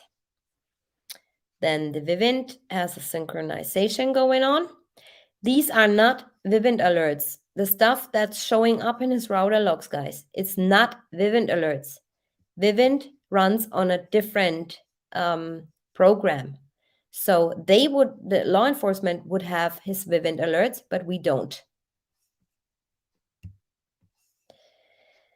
So at 4:56, Watts searched Google for another volcano. At 6:44, a photo was created in his image file documenting the temperature setting in the refrigerator. At 6:47, oops, sorry, I lost you guys. At 6:47, a photo of 4 chicken breasts on a barbecue grill was created in his image file. And here again, guys, people think he had a barbecue, but he had actually not, because he just saved a photo of 4 chicken breasts on a barbecue grill in Can his I image file. can I make a quick point? Like I said to you the other night, do you think this is a typo? From 1656 to 1844, 1847, and then 1706. Mm-hmm. You see the timeline, how Yeah. it goes to 6:45 at night and then back to 5 o'clock. Do you think that's supposed to be a 6 instead of an 8? Yeah. I mean the timeline numbers and items they match. They So match? Okay, yep, I not a wouldn't problem. rip him a new one on this Okay, one. I'm just asking. Yeah, I see what you're saying, like here, right? Here and here and here. Yeah, correct. Yep, that's correct. Yeah, I mean, mistakes happen, and this is Yep. just a minor thing, so. Yeah. Okay. So, what's told Cody Roberts? I have the whip checks for the service 629. I'm gonna go straight out there from my house in the morning. So, where did he go? Straight out there, first thing in the morning, not to 319. I will look at that Correct. 319 as well and run the 1129 if you want. Yes, Dave? Did you Just say anything? no. I was just thinking. I'm just thinking. I believe first thing in the morning, Chris does what he actually says in his text message. That's my opinion. Yeah, we're getting to that in part Uh, 3. yep, yep, absolutely. So he says he's gonna go out first thing in the morning, like straight from my house in the morning to the 629. And he offers to look at the 319 as well. So 5-7, what's called Sandy Rusek and held a nearly 12-minute conversation. 5:20, Roberts replied, I was going to head out there first thing tomorrow. Roberts said that to check out the 319. Did Troy talk about what I had found out there Friday afternoon? Watts answered, Yep, I was standing right next to him. I was giving him a fire stick to look at. I can go out there though, no sense in both of us going out there. Then she calls Jimbo, and Watts searched Google for the Dead Sea Scrolls. Everything they talk about and everything he looks up, he executes. Correct. So at 1809, Roberts responded, All right, sounds good, man. And I have all the originals here for you so you can compare times if you want. This is what I did just to make sure that friggin' technician does it right. So it's no issues here. He does it right. I can let you know in the morning and let me know if you find anything at the 319. If not, we may pressure test and BP line and see if it's leaking underground. So they obviously talking about the leak. At 7:46, Shanann asked, Hey honey, kids in bed, and asked for pictures. Watts replied, Bella just in bed. Bella just back in bed. Shanann noted they must be exhausted. So Watts resent the image from earlier in the day at the dinner table. He added this image taken later in the day at the birthday party, the last known photograph of Bella in life. Oh, that's them too. I did that on purpose, like because it's nobody's business, these other kids. Poor angels. So then at 7:54, Shanann told Watts the power went out during the dinner with Cindy and Eddie before the airport. She sent a photograph of the darkened restaurant. She commented on the photographs he just sent. Great job on Bella's hair, Watts replied. That sucks. Yeah, she cooperated. Shanann explained, really bad dust storm. Rain, thunder, and lightning. Shanann said Cindy bought her dinner. Shanann concluded, praying it doesn't cancel flight. Eddie's flight was canceled this morning. Shanann called Watts at 8:20 and they held a 9-minute conversation. Revealing how their talk went immediately after this call, she told Watts, Sorry I bothered you. I just wanted to talk to you. So he's obviously a little bit stressed out, right? 8:31, Shanann told Eddie she can call Chris about Jack. He's up. 8:33, Shanann told Watts, Thank you for taking good care of the kids this weekend so I can learn and work. I appreciate it. At 8:45, Watts returned a missed call to Eddie. It's about her car. 9:09, Shanann asks Watts what kind of vegetables he wants, and he says green beans. Shanann He actually says broccoli or green beans. Shanann soon told Watts that she was ready to come home, ready for bed. So at some point, he was outside with his phone because he logs back into his home router at 9 p.m.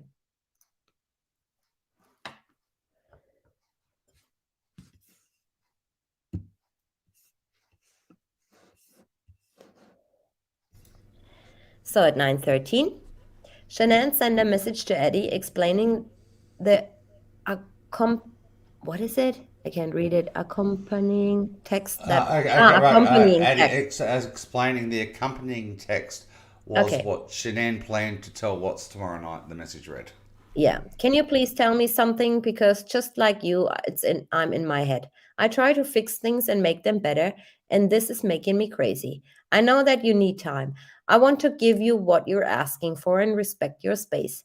I need some time. This place that I'm in my head is not a good place. It is not healthy for me or Nico. I need you to help me help you. I need you to give just a little bit of what I did or didn't do so I'm not going crazy in my head to figure it out. I know I can't fix this by myself, that we are going to have to work together. So, what's the problem here again? Here we see she's saying, obviously, he was a bit stressed out or whatever. And she's immediately texting him after that phone call. Sorry, I bothered you. I just wanted to talk to you. So, what happens now is this is in her head now. Whatever was in that 9-minute conversation where she had to text him, sorry, I bothered you, is working in her head now. It's in her head, right? And that makes her immediately write this. You see? So, 9:28 p.m., the infamous 111-minute phone call. 9:28 p.m., she calls him. 9:29, Shanann made an unanswered call to Watts. Of course, he's not picking up because he's already on the phone with NK. So, at 9:37, Nate's cam detects motion, headlights captured. 9:37 p.m.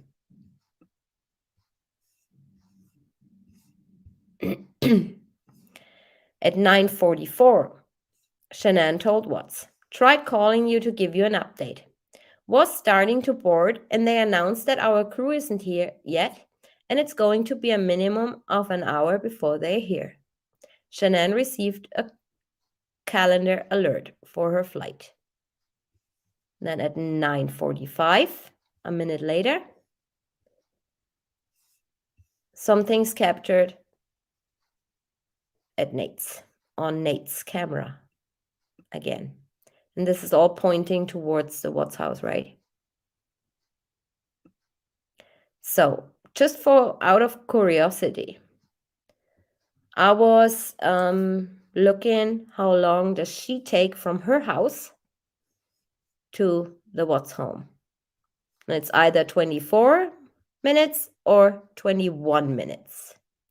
Just out of curiosity. When did that friggin' phone call start? 9:28. So by 10, she must have been there, right? You would imagine 40, so. no, Yes. 41, 40, 42. Yep. Okay? 9:45. Yeah? So 9:28, 17 minutes. I could imagine that's how long it would take her to arrive. Mm-hmm. At that time of night on a Sunday. Yep. Oh well. So another Vivint update or synchronization. As I said before, we don't have his Vivint logs, guys. So we don't see what Vivint actually logged. At 11:08, Shanann's flight takes off. Before that, she sent a message to Karen Epps. That's the girl's teacher or something in Primrose School. telling her that they will see each other at the kids' school tomorrow. At 11:19, the call between NK and Chris ends. At 11:20, his phone connects to his home router. At 11:21, Watts finally replied, "Holy crap, sorry I passed out on the couch. That's gonna be late." 11:25.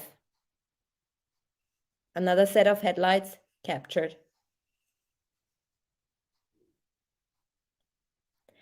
And you guys just can take a screenshot of this and compare it to how it looks like when someone backs out of the Watts driveway. Okay? Just saying. But isn't that a great coincidence? Great coincidence. 11:19, call ends. 11:20, his phone logs back in his router. 11:21, obviously he's off the phone. Now he responds to Shanann. And 4 minutes later, somebody's leaving the driveway. Okay. The day of all days. Now let's see what happens. At 12:47 a.m., we have an Alexa alert, or something triggered Alexa. At 51 a.m., Shanann phone connects with the Wi-Fi provided by Southwest. And keep in mind that's Arizona time and Colorado time differs, right, Dave? I don't know for how long. By an hour. An hour, okay. An hour, yes. It's ahead. Okay. Arizona has daylight saving, and Colorado doesn't. Okay. All right. So you got to read from bottom to top. 111. He does quite a few. He's running around right now. He's running around doing stuff. Okay. So he's in and out of the house. 111 connects to the router. 111, 2 seconds connects to the router. 1:32:54 connects to the router. 3 minutes later connects to the router. I mean, okay, that could be just a synchronization here. But you see from 111, at some point he goes out of the house, connects back, comes back at 1:32. Then he goes back out, comes back at 1:35. This is all the times he was actually out of the house. So at 1:25, Shanann told Cassie that they had landed. And this is the last outgoing communication found in Shanann's phone. So then we have at 1:30, a witness observed a suspicious white truck in a rural area on Highway 52 at Anderson Farm behind CW's house. So Anderson Farm and CW's house are only separated by a field. It would take you, because you cannot drive across the field, you have to go around. It would take you 6 minutes to get there. The witness was never followed up on. And I actually made another video on the witnesses. Please watch it. It's interesting. So many people saw this white truck. Just saying. At 1:48, Watts' phone logged the vivid alert of Shanann's entry into their home. At that same moment, the Vivint video monitor captured Shanann as she walked up to the home and entered. Udoft, that's Miss Atkinson, Nicole Atkinson, was captured backing out of the driveway. In this very moment, 1:48 and 40 seconds to be precise, she's walking in. At 1:49, Atkinson is seen leaving on Nate's camera because he has a timestamp, so it ran off to 1:49. At 1:51 a.m., Shanann's phone turned off. So 3 minutes after, it totally ceased any communication, any contact, any outgoing, any incoming, nothing at 1:51. At 2 a.m., after Shanann's phone was turned back on, it was noted that she received an email reminder that her credit card was declined processing an automated payment for hair products. So many people believe falsely that she was still on her phone by 2 a.m. ordering hair products. That's not true. It was an automated payment.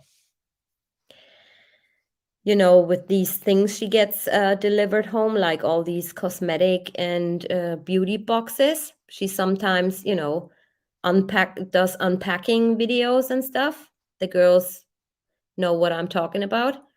So this is one of these things she ordered, like a monthly subscription or something.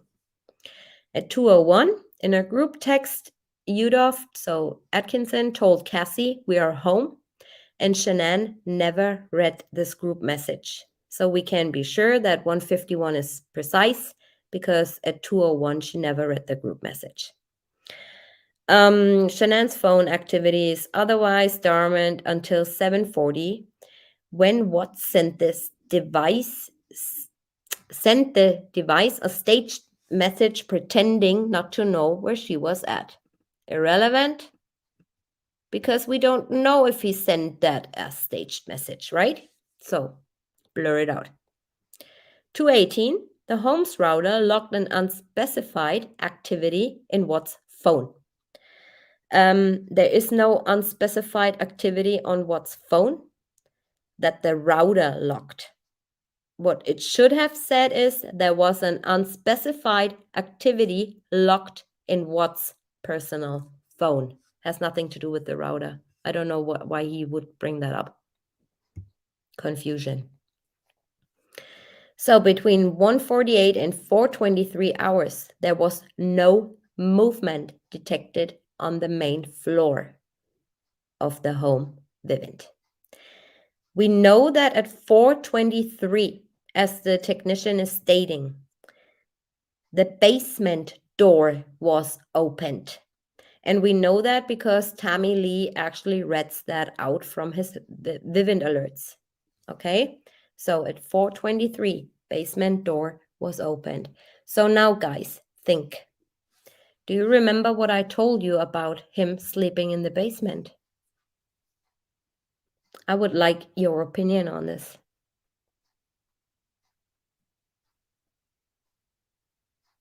He always slept in the basement. And I asked you previously, why wouldn't he sleep in the basement from the 12th to the 13th at night? Right? Why wouldn't he sleep in the basement that night? No movement whatsoever from 1:48 when Shanann comes in to 4:23 when the basement door was opened. Was he possibly sleeping and just getting up at 4:23 like he always does? It's a possibility, right? A possibility. So then you got to read from bottom to top again. At 5:25, unknown Apple device connects to his router. And then he goes in, out, in, out, in, out. Well, okay, you can discard that second line here. That could be just some double handshake. So at 5:39, he comes back in. At 5:41, he comes back in. And at 5:43, he comes back in. Okay? Now let's look at the detailed report on Nate's CCTV created by our lovely, lovely Don. So what Don did, he did not only enhance the footage, so we know for a fact that the person walking out of the garage is a female, and we forwarded this information already. It will take time, obviously, building a case. But Don did also the correct timestamps on the footage because we had none. So what he did was collecting all the data and putting it into a correct timeline so everything lines up. And this is what came out of it. So to the left here, you see that's Don's timeline, and it precisely is matching with Watts's router logs. So what he says here is, you got a note, there is no public footage prior to 5:14:29 seconds. So we don't see CW unlocking the truck doors by remote, the flashing of directional lights and him jumping in. Okay? So at 5:17:25 seconds, CW switches on the side lights while sitting in his truck. And keep in mind, guys, we have professionally enhanced footage. So we know he was sitting in his truck already by 5:17. At 5:17:39, a female exits the house. At 5:17:54, a female goes near the truck driver's door. At 5:18:02, CW starts the engine. At 5:18:04, CW turns the headlights on. At 5:18:32, CW turns the headlights off after truck stops in the driveway. At 5:18:41, CW enters the house for the first time. At 5:18, he exits the house for the first time. At 5:19:26, he enters the house for the second time. At 5:19:28, he locks the truck doors by remote. Then at 5:25:47, the unknown Apple device again logs into his router. Then at 5:31, so he stays a while in the house. No, he didn't stay a while in the house. Yeah, he did stay a while in the house. For 12 minutes. CW exits the house for the second time. At 5:31:49, CW opens the driver's door. At 5:31:56, he enters the house for the third time. 5:32:11, he exits the house for the third time. 5:32:54, he enters the house for the fourth time. 5:38:47, he exits the house for the fourth time. At 5:38:58, he opens the driver door. At 5:39:21, Watts enters briefly the house for the fifth time, then exits for the fifth time. And this matches up exactly by 4 seconds when he first locked his phone back into the router. Enters the house briefly for the fifth time, then exits for the fifth time. So, Dawn, I want to say a massive, massive thank you because you're just a genius. I don't know what else to say to this. I truly don't. I It's appreciate outstanding. it. It's outstanding. What he's It done. is outstanding, especially, Absolutely. absolutely like to the second. I mean, what more can you do? Perfect. So, 5:39:23. Watts is using the jerry can from the passenger side. 5:39:44. Watts is using the jerry can from the driver's side. 5:39:55. Watts enters the house for the sixth time. So at this time, he must have had his work phone in the truck. At 5:40:55, he exits briefly the house, then enters for the seventh time. 5:51:12, exits the house for the seventh time. 8 seconds later, opens driver door.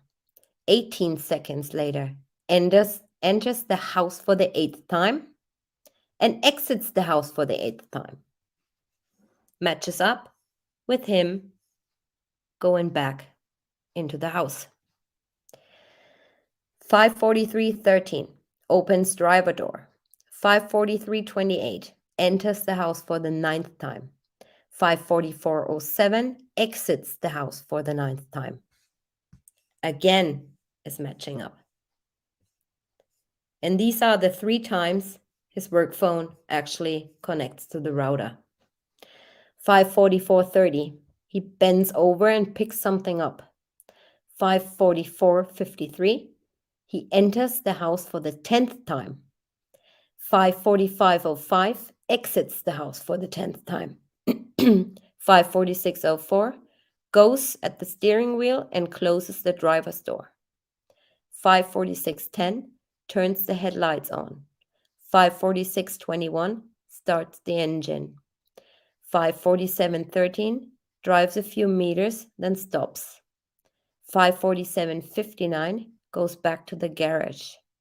5:48:09, returns to his truck. 5:49, CW leaves his driveway. Outstanding work. Absolutely outstanding work. None of us could have done this, what Don did. None of us. So, the survey narrative. The following is what the DA with their discovery tells us happened. They want you to believe CW premeditated the crime by altering the data and timeline. In red, I will show you what really went on, and you might get a different picture. So, at 5:48, Watts left home with the bodies of his family piled in the backseat of his truck. No proof of this. So, he did not leave at 5:48. He left at 5:46:21. Then here, the big, massive 616 Frederick ping. And people can say all they want. I have from Town Hall, I have their actual, all the locations of their towers. And I know that Frederick had one tower at that time in 2018, and the other tower was in Erie. If she or her phone, if there was something wrong with the tower in Frederick, she would have pinged elsewhere, but not in Erie, because Erie's tower was way too far away from the other next tower, which was, I can't remember. So if she would have pinged somewhere else, it wouldn't have said Frederick, because Erie is Erie and Frederick is Frederick. Okay? So for all of you out there who trying to debunk that she never was in Frederick because no, it's no way and blah, blah, blah, blah, you have no clue. Okay? So 6:29, 6:30. Now I want Dave to explain about the wireless iCalls and iMessage, please, while I'm getting me a drink. Okay. If you have an Apple to Apple device, okay, so many calls are not actually going to register on your phone bill at all. Okay, they're going to be included in your plan because they're part of your data. And it's the same with iMessage to iMessage. Alrighty, so if you send a message, an iMessage to somebody, it's not actually going to appear on your phone bill. Alright, so we have figured out Cody Roberts has an iPhone. Ann Kay has an iPhone. Shanann has an iPhone. Nicole Atkinson has a Samsung. Troy McCoy has a Samsung. Alright, so what we've what it's come down to, basically, is messages that get sent between certain people. Some messages will appear on your bill if it's an Apple to a Samsung phone, for example. So you're going to find some phones or a phone that Chris has doesn't actually reflect any messages, which is quite interesting, except for one. And we're going to come across that. But the thing is, the massive issue we have with this timeline is when the technician says Chris sends a message from such and such a phone to such and such, and we know it's crap. It's not true, because Tanya had a chat with her friend Jeff the other day from Apple, and he explained what I just explained to you guys right now, that iMessages will not come up on your bill, and neither will Apple to Apple phone calls. So, iCalls, yeah. alrighty, but if the call originates within your home network, it will appear. Mm-hmm. Because Or you're if you actually have a different connected. device. Because you're connected to a Wi-Fi. It's within your Wi-Fi network within your home area. It will actually show you connecting to the nearest tower. I think I explained it. Yeah, thank you so much. No worries. So this is basically all these what's made 3 unanswered phone calls to Roberts. He's using wireless, so the so-called iCall. Robert still does not pick up because he doesn't know that iCalls are not registered by Geotab. And that's why I was shaking my head, because I was thinking, oh my God, he never, ever, ever, ever called freaking Cody Roberts.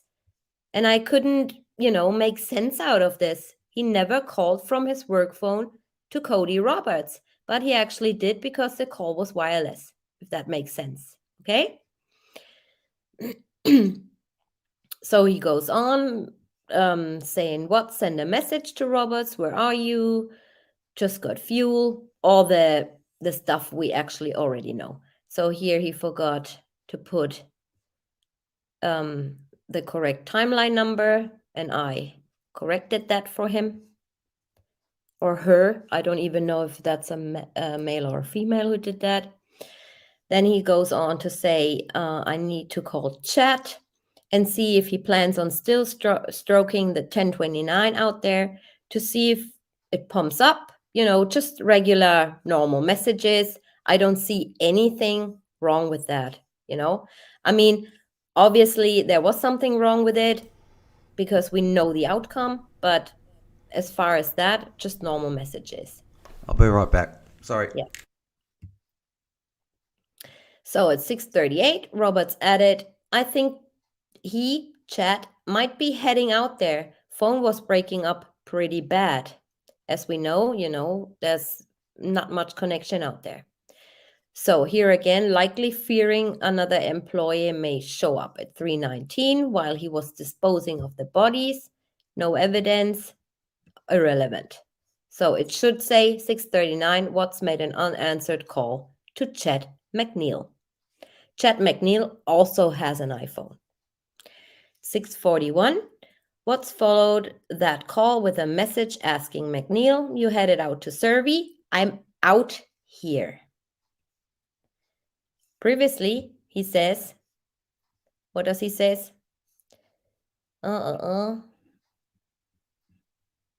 Here, Watts responded, okay, let me know before I leave here. He hasn't even gotten there yet. But this will be important for part 3 later on, when I explain what might have happened here. Okay? So just keep that in mind. But I resume that bit anyway in the third part.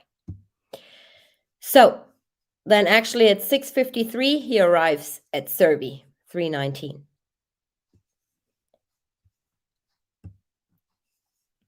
So at 6:59, Roberts told Watts, I guess I'm headed out that way. Start up the 1029 and Chet will be meeting out there. Watts replied, okay. So, have you seen this, right?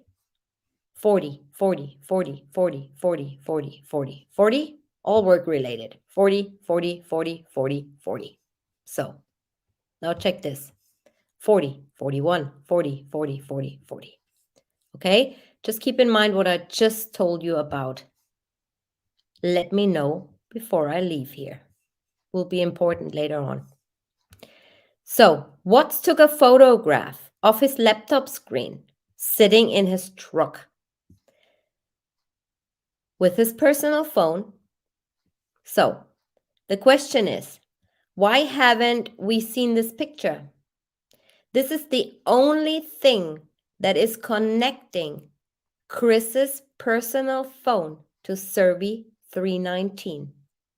Nothing else other than that he does with his personal phone at Serbi 319. Okay? So then we have the technician.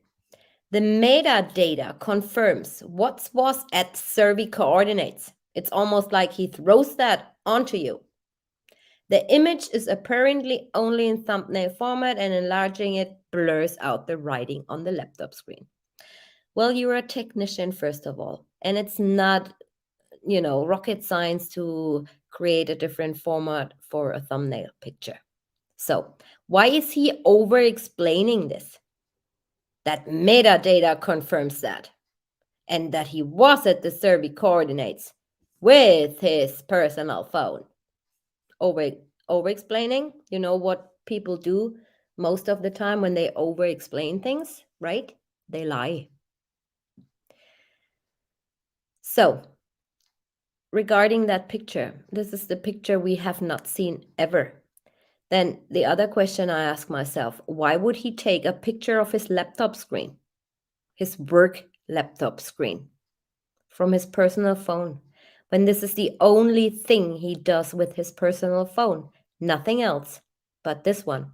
He might as well have taken a picture of the leak with his personal phone, but he didn't, right? So, in his interview, Troy McCoy explains that they get oil levels data of tanks on their work computers when there is a leak to establish how dangerous it would be working on the leak or tank. So why would Chris Watts take a picture of his work laptop with his personal phone? He never does anything at Serbi 319 except taking that picture with his personal phone. So it's 7:40. Watts sent the staged message to Shanann's phone. If you take the kids somewhere, please let me know where they are at. Okay, guys. Look at this. Item number 40 at 6:59. Timeline number 6571 to 6573. Okay? So, not even an hour later. Same item number, and he had 1,000 entries in between? Are you kidding me? This is another example of how they botched and altered and edited that data timeline. So this never happened with his work phone. He might have sent this with his personal phone, but the item number and the timeline number, they don't match. Watts at 7:40 as well. Watts made a 2.5-minute call to Troy McCoy, and that's actually true. That's a screenshot of his actual Anadarko minutes. 7:40 to Troy McCoy's number. That's true. See here how that differs? It goes down again to the actual entry number. A minute later, Roberts told Watts, I'm here at the 1029 now. You mind coming out there just in case something gets sideways? Then he takes a picture of this leak. And Watts told Roberts, yeah, I'm at the 319, 1 second. Then he shows him that picture. Or he takes that picture. So it's 7:43. Watts called Luke Apple, co-worker, it's actually his boss, and held a 1 minute 45-second conversation. At 7:43, Roberts asked Watts, 10-4, how's it look? Watts replied, fresh LOL. At 7:47, McNeil called Watts and they held a 2-minute conversation. That's also true. Oops, that should be real quick before anybody sees the number. So 7:43, where was it? You're up to 7:47 now. McNeil called Watts and held a 7:43 here. Oh, sorry. This has to go here, Luke Apple. Okay. So we know now Luke Apple does not have an iPhone. Okay, Correct. because this call appears on his phone logs for Anadarko. Correct. So 7:51, Roberts asked, is it a lot? Watts responded by sending the image he took earlier. This one right here. Yep. So 7:55, Roberts asked, want me to bring some gator? We can try and pressure test line 2. If you want. Watts replied, I got it handled. Thanks, though. Watts made a staged 23-second call to Shannon's phone. Here again. Now, was it staged? Well, we don't know. Well, why is he writing the word staged? Because he's stupid. We don't know if it's staged. Yeah. We actually don't. I'm sorry, we don't. We don't. So anyways, this did not happen on his work phone because see the timeline number again. So what happens here? They want you to believe things, right?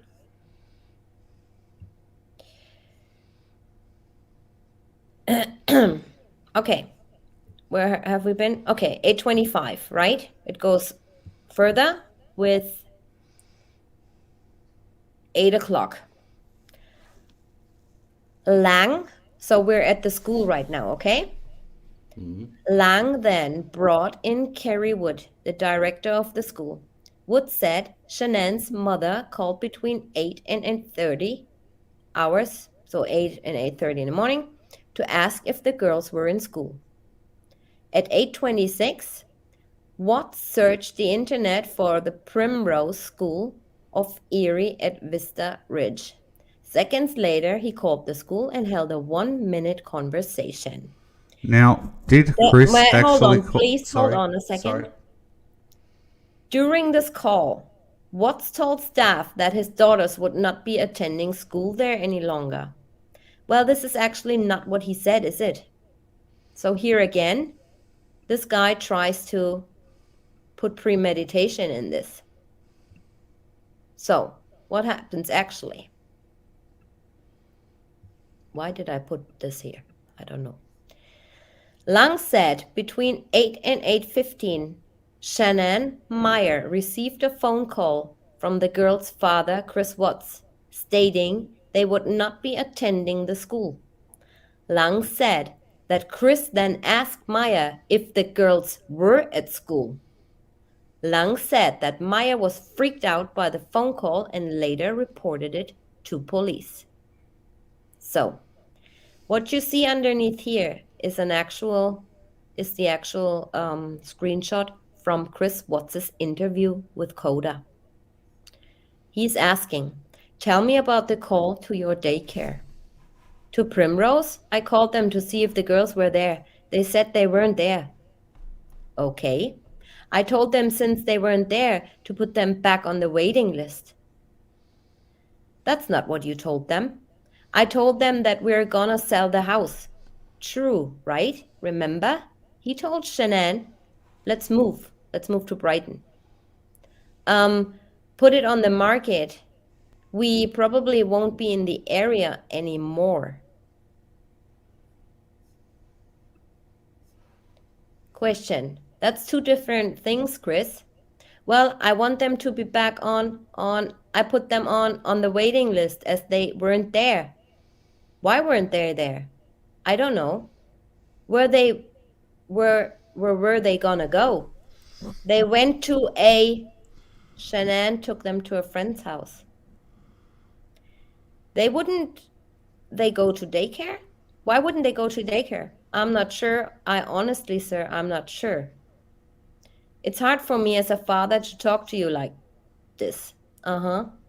Not because it's hard issue to talk about. It's because I'm worried about your daughters under your care. You shouldn't have to worry about them under my care. Okay. So you see that freaking technician tried everything. You know, leaving things out is also lying, right? So Absolutely. this is what it actually should state underneath here. Not that he called staff that his daughters will be not attending the school. This should be here. This one. This little interview bit. This should be there. And then that would make it right. No matter what he said, it would make it right. So between 8 and 8:30, Shanann's mom calls the school. At 8:26, Chris calls the school. And then I just read you the little stuff here, and you can read all that in the discovery. And from about 8 to 8:30, co-workers Parrish and McNeil arrive at Serby 319. Okay, Dave, what Right. did you want to say? Okay, I want to ask, I've got a couple of questions. It says at 8:26, Chris searched the internet Mm-hmm. for a phone number he should have already had.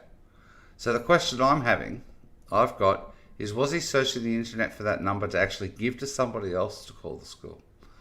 Because it says here, Lang said that between 8 and 8:15, Shanann Meyer received a phone call from the girl's father. But Mm-hmm. in the discovery, it says at 8:26 he's searching for the internet for Yep. the Primrose School, which is 10 minutes after Shanann Meyer says that Chris called. So is Chris passing on the phone number for the school to somebody else for them to actually call later on in the day? Huh. I mean, apart from here using again the wrong timeline number and the wrong item, I don't know. I truly don't know. So something suspicious about him searching for Primrose School to me.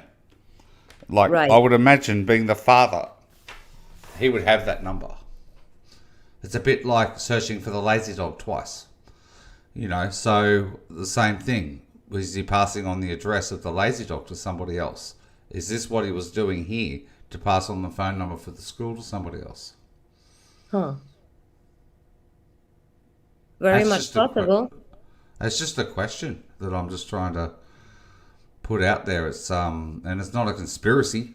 Anybody that might be thinking it, it's just an open question. Why would he be searching for a school phone number that he should already have? Yeah. And they Especially, have school also has their logs, right? So they know when a call comes in. yes, I would imagine so. Mm. Want to move on? There's some more Absolutely. interesting stuff coming up Oh, we know. about the school call. You and I know. Hmm. Okay, here you go. 8:43 a.m. Not in the discovery. Nicole Atkinson texts Shanann. First time on that day. How are you? At 8:51 a.m., McCoy arrived at Serby 319.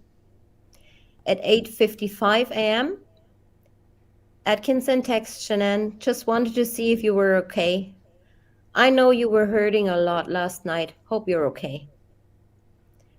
Then at 9, Cassie texts Shanann asking how she is. No reply. At 9:21, NA texts Shanann, let me know how your appointment goes. At 9:30, CW left Survey 319. At 9:31, McCoy left Survey 319.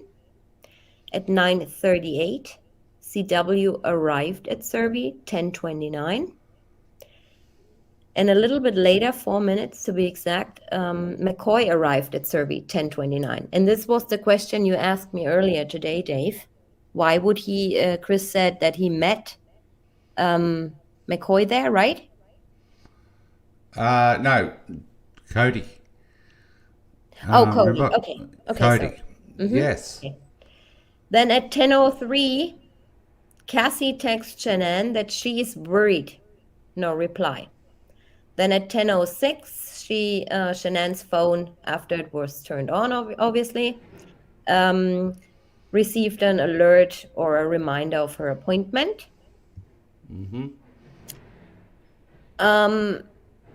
I just want to put that out there that with arriving at 10:29, all of a sudden, Chris starts using his personal phone, item 41, instead of his work phone, item 40, all of a sudden, for all calls, searches, and messages. Had he only used his work phone previously, right?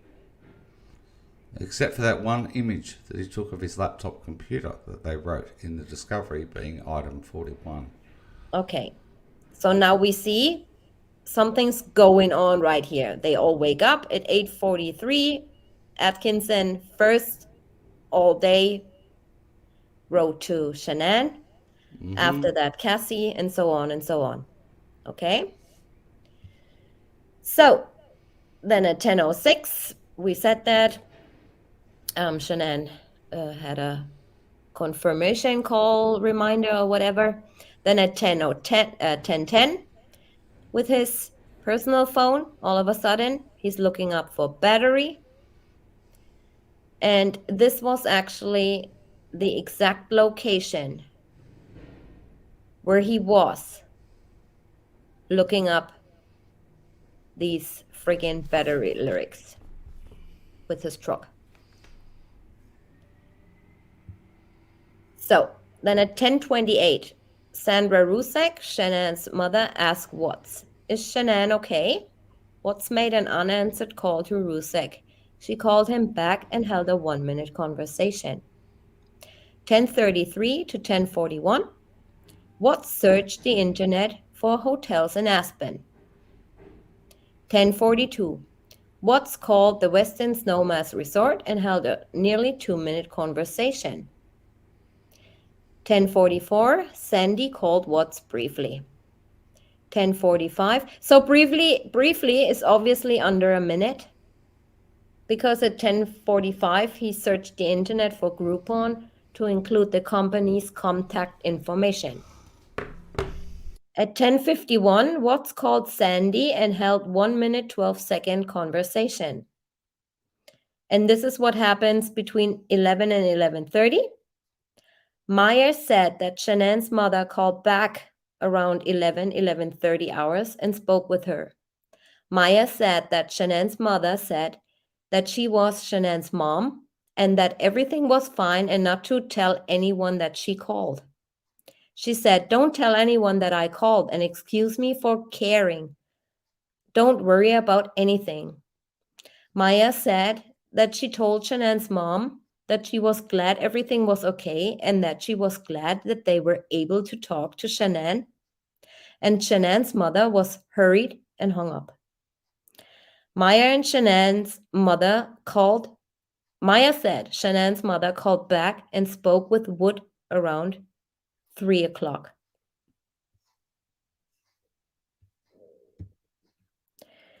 So that's from Cassie's statement. On Monday morning, when Cassie had not heard from Shanann, she talked with Nicole. Nicole, being in Colorado, could go look at Shanann's house. Cassie was on the phone with Nicole while she was doing this, using the camera on the phone for video. Shanann's car was there in the garage, and Shanann was not answering. They grew concerned about Shanann's health. Nicole tried the code for the front door, but there was an internal door latch that prevented entry. The latch was there as Shanann was worried that her kids would open the door. Shanann's shoes were by the door, which was normal. So, at 11:46, NA on the phone with Cassie texts Shanann, "I'm worried about you. I'm coming to your house." At 12 p.m., Chris texts Shanann, "Can you call me, please?" At 12:16, Josh Rosenberg asks Watts, "Hey bro, Cassie asked me if I've heard from Shanann today. I guess her and Nikki can't get a hold of her. Have you heard from her today?" At 12:16, Watts took 2 photographs of sunflowers in an open field.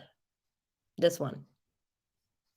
And this is the exact location where he was with his truck, or not with his truck, sorry. This is the exact location the metadata shows this picture was taken. Okay? So we now have put a myth to bed once and for all. Nicole first ever contacted Shanann at 8:44. After that, Cassie contacted Shanann. Cassie then called NA, saying, "Can you please go by Shanann's house?" 11:46 a.m. NA texts Shanann that she is now going to her house. Okay? So in that order it happened. Not It all what you started, everyone, with Nicole Atkinson. It did not start with Cassie. Everybody says it was Cassie was the real, like the true hero, know. so to speak. Well, Cassie was, because she told NA, "Please go by the house. We're Go living by in the house, Colorado." but actually it was NA that was actually texting 1st. So 8:43, we can go back a little bit more. So Shanann's mom is calling the Correct. school between 8 and 8:30. Yep. Then at 8:26, shortly after or before that, Watts calls the school. Yes. Then NA texts Shanann, "How are you?" At 8:51, yeah, okay, Troy McCoy. At 8:55, NA texts Shanann again, "Just wanted to see if you were okay because of what happened yesterday. You were hurting." Yep. Then at 9 a.m., Cassie first texts Shanann that morning. 9:21, NA texts Shanann, "Let me know how your appointment goes." So they still don't know what's going on. Right? At 10:03, Cassie texts Shanann that she's worried. No reply.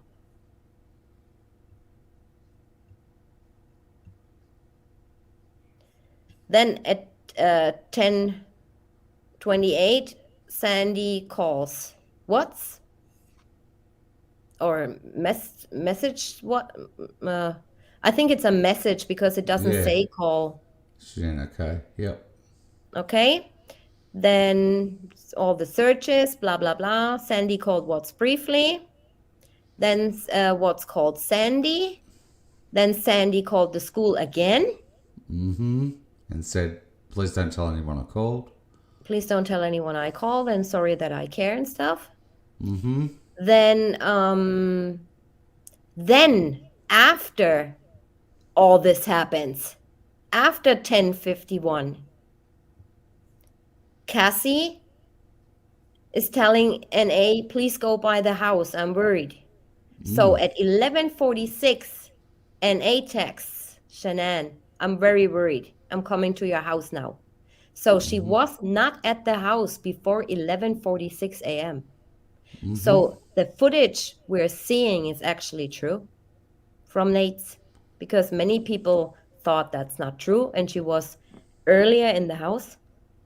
So by 12 p.m., Chris texts Shanann, "Can you call me, please?" Then all this photo stuff happened and I prepared something little. So what I just noted, it could be something, it could be nothing. I just wanted to show you guys anyway. So that's movements at Survey 1029 from Watts. So when he arrives at 9:39 and 15 seconds, he parks here. Okay? Then he takes that picture at 12:16, goes all the way over there, as you can see here. Yeah, he walks over there. Then he's moving his truck. Obviously, he goes to the toilet somewhere here in the Yep. field. Then on his way out, he's moving again to this position and stays there until 101 when he's actually leaving. So for 4 minutes. So what I'm asking myself is, what is it with that location and that corner? What is it there?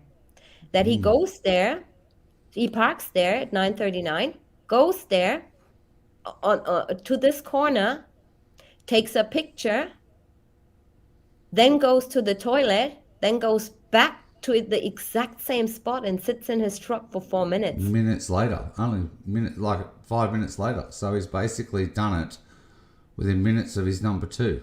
Like seriously, he's gone, like it was all within 5 minutes, the whole thing. Yeah. So I'm asking myself, I mean, it could be something or nothing. It was just weird to me that he would do that, right? That he would move around that much anyway is weird to me, because he did never move at Serbi 319. So what was it about that spot that made CW walk there, take pictures at 12:16, then returning to that exact same spot, parking right there for another 3 minutes and 31 seconds before leaving? So right after that, he's leaving. Here at 101, 20 seconds, he's leaving 10:29 to go home. So that was very, very weird to me. Okay. Then at 12:17, Watt's phone received an alert from the Vivint panel. So this is true. 11:46, she's texting her, "I'm coming now." 12:17, Watt's phone received an alert from his Vivint panel. It fits. A minute later, in response, Watts called Nicole Atkinson and held a 1-minute conversation. So that's her creating that Vivint alert.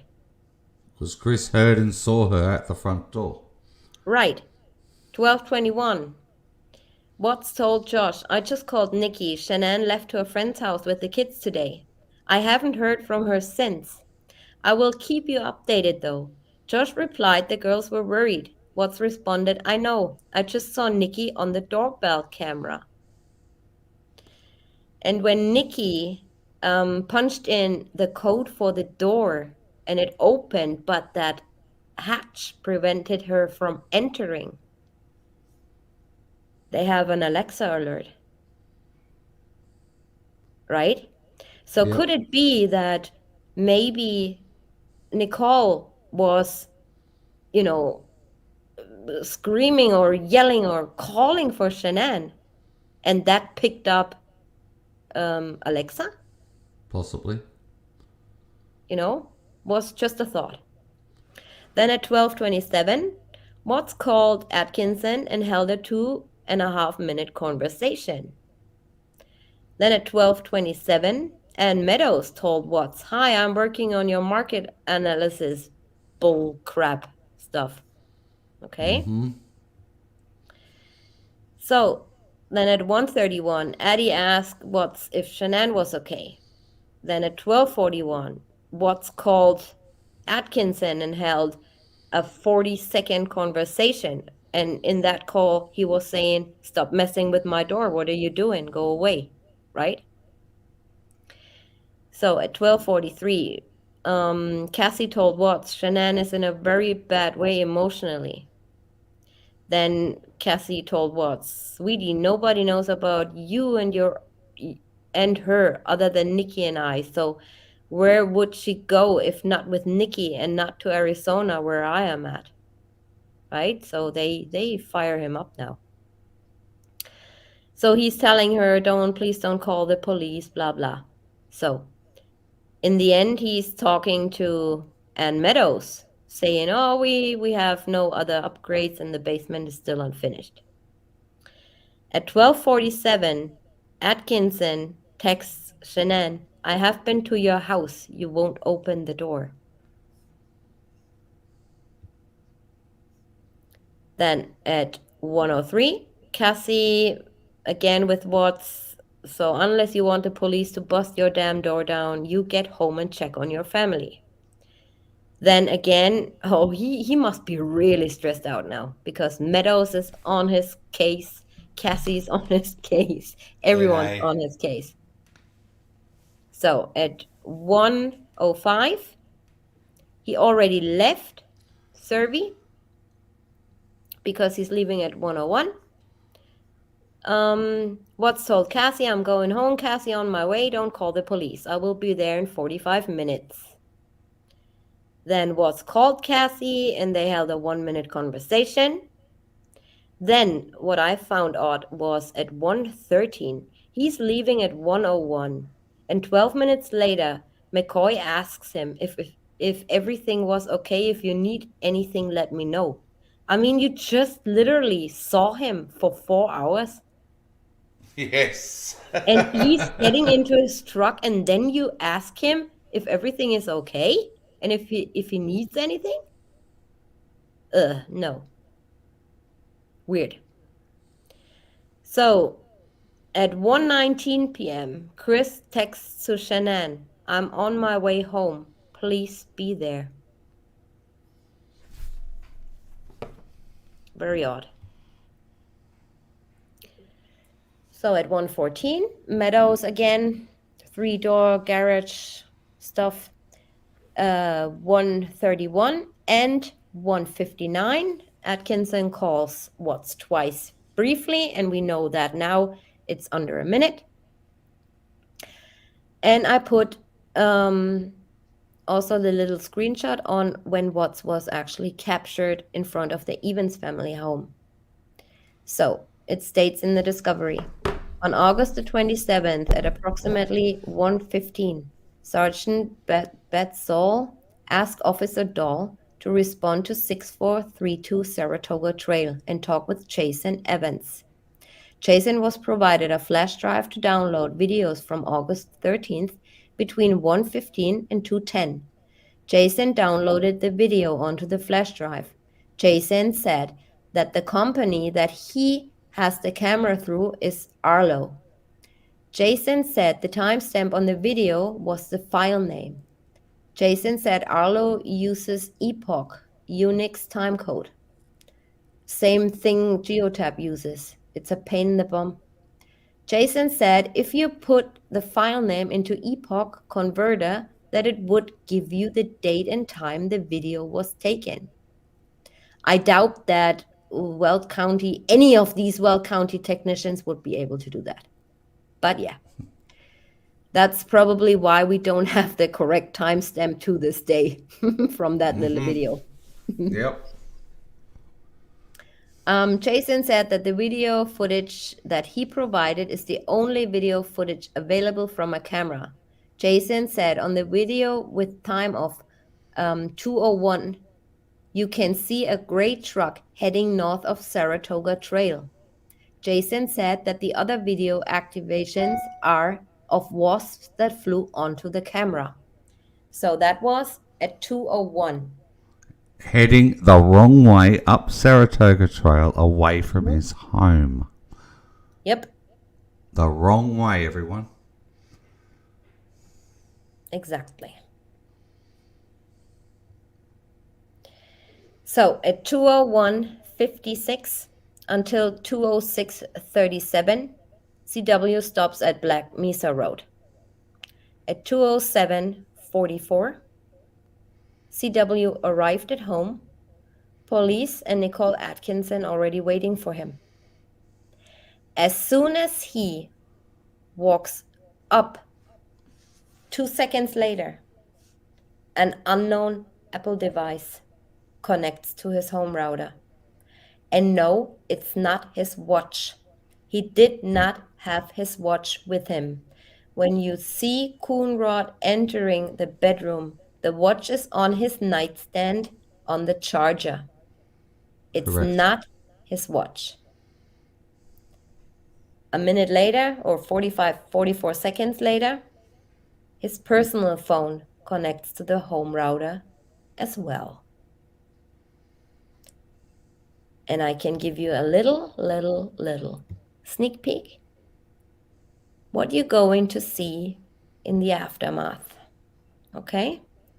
In the aftermath, we're doing all this.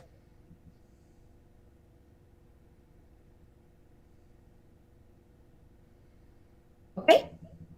Just a little sneaky peeky. Then we go into the real deep shit. But for now and for today, that's it.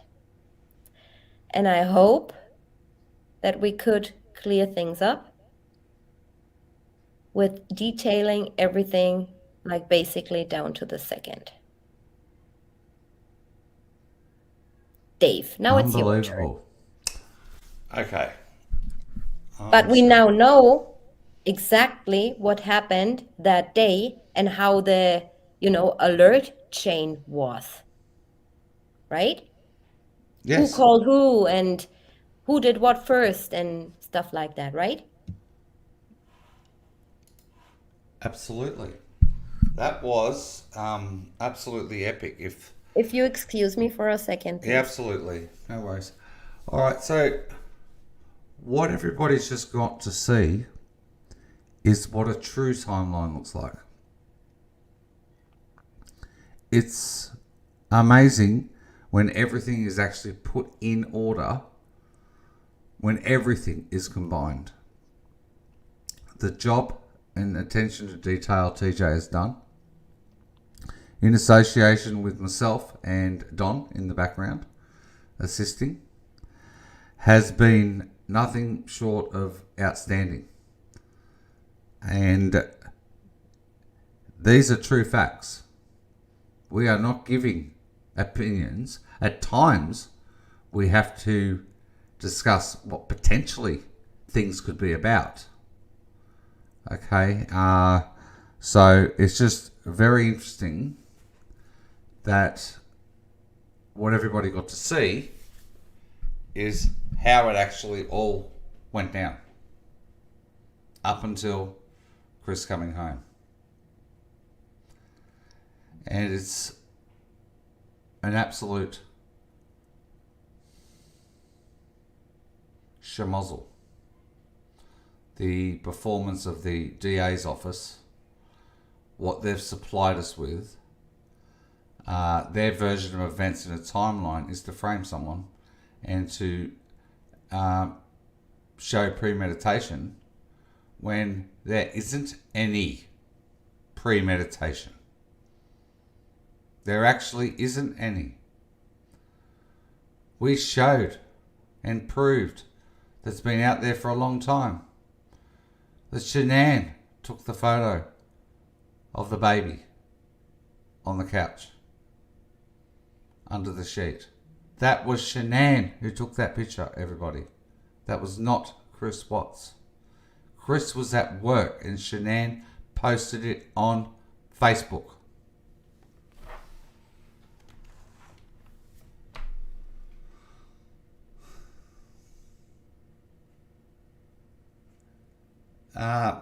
Figuring out what actually took place, Susanna Garcia, is very difficult. It's something I don't really want to discuss theories on Tanya's channel. It's something I'd like to do on mine. It's a little bit more of a free for all over on my channel. Um, I believe we all, I think we're of the agreement that everything, I think Chris completely walked away after the lazy dog. I think the lazy dog was crucial. And something happened, and he said, "No, I do not want to be a part of this anymore."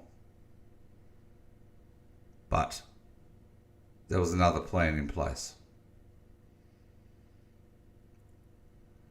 And Thank a you. Thank you. special mention to Don for what he actually did with the video footage, for giving us the timeline, for the Chris entering and exiting the house exactly minute by minute, second by second, when he did, from when he backed his truck in at To the 5:18 and second. to the second, 5:18 in the morning, from when he reversed it in, and it was all done to the second, and it was just absolutely outstanding. And everything coincided with the alerts of Chris walking back in and out of the house, and connecting and disconnecting with Wi-Fi. Well, disconnecting. Sorry, reconnecting is usually what it was Reconnecting, always yeah. was, because nobody ever gets to see you disconnect. Um, I just think, it's a very ordinary effort from law enforcement to think people were not going to actually look into that timeline and do what you've just done. Nobody ever in the 3 years that I've been watching, well, not that I've been watching, that people have been watching, would anybody have been able to rack their brains around what you just presented, the way you presented it, by putting absolutely everything in place in that timeline? Well, what shocked me the most was that mix up of the 7th, 8th, and 8th 9th, and 9th of because August. these It are the is, crucial dates because Shanann went on that Thrive trip. And they wanted really, they really wanted us to believe that they left basically still arguing like crazy. And that wasn't the case. yes, And what absolutely. also, I mean, people say it's staged or it's this and it's that, but actually, I mean, if you know you just killed your wife and children, would you say, please be there? Please call me? I don't know. I truly, I'm not saying he's innocent or anything, but this is just things that makes me, oh, that kind of feeling you get. Oh,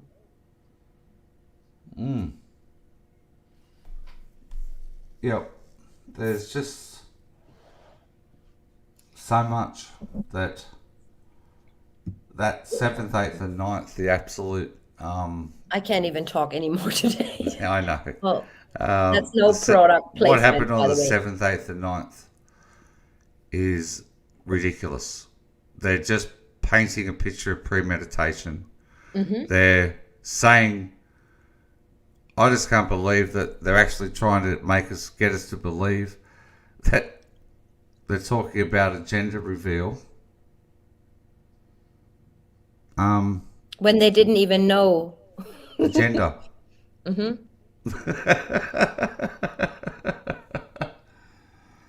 So it's amazing. Gina And I Marie is hope, going to email you after the show or something, she said. Or can you yeah, I email might her? be answering tomorrow because it's almost five Yes. o'clock in the morning here. So yeah, I mean, loads of stuff, and I If hope Tanya's. um we could show you that not everything is what it seems, yeah? Especially What? with the chain of events of, calling them.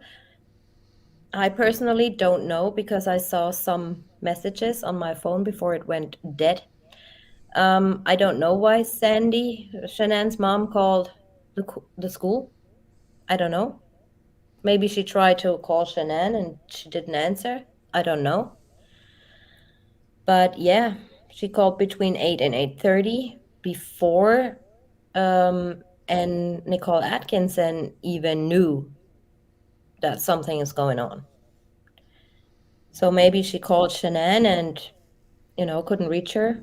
I don't know what went on. I don't. Yeah, and why did NA have the access code? Because they fed the dog the week before. Yeah, I mean, she also had the access code of her phone and stuff. I mean, that's nothing I would say, oh, this is totally suspicious or something. That's just normal. I mean, my whole family knows my access code for everything, you know? The New Orleans lady has got no socks, no shoes, and no mind anymore. No, and no underwear. And everything got blown off. It all got blown off, and she's walking But around the streets with no clothes on. yeah. But yeah, like I said, I mean, finishing the second part, it slowly everything comes together, right? Yes, Slowly, but absolutely it it does come does. together. And in the third part, we're going, I hope I have Dawn as well here to explain all the enhanced footage he actually did. And then we will show you also the most wanted picture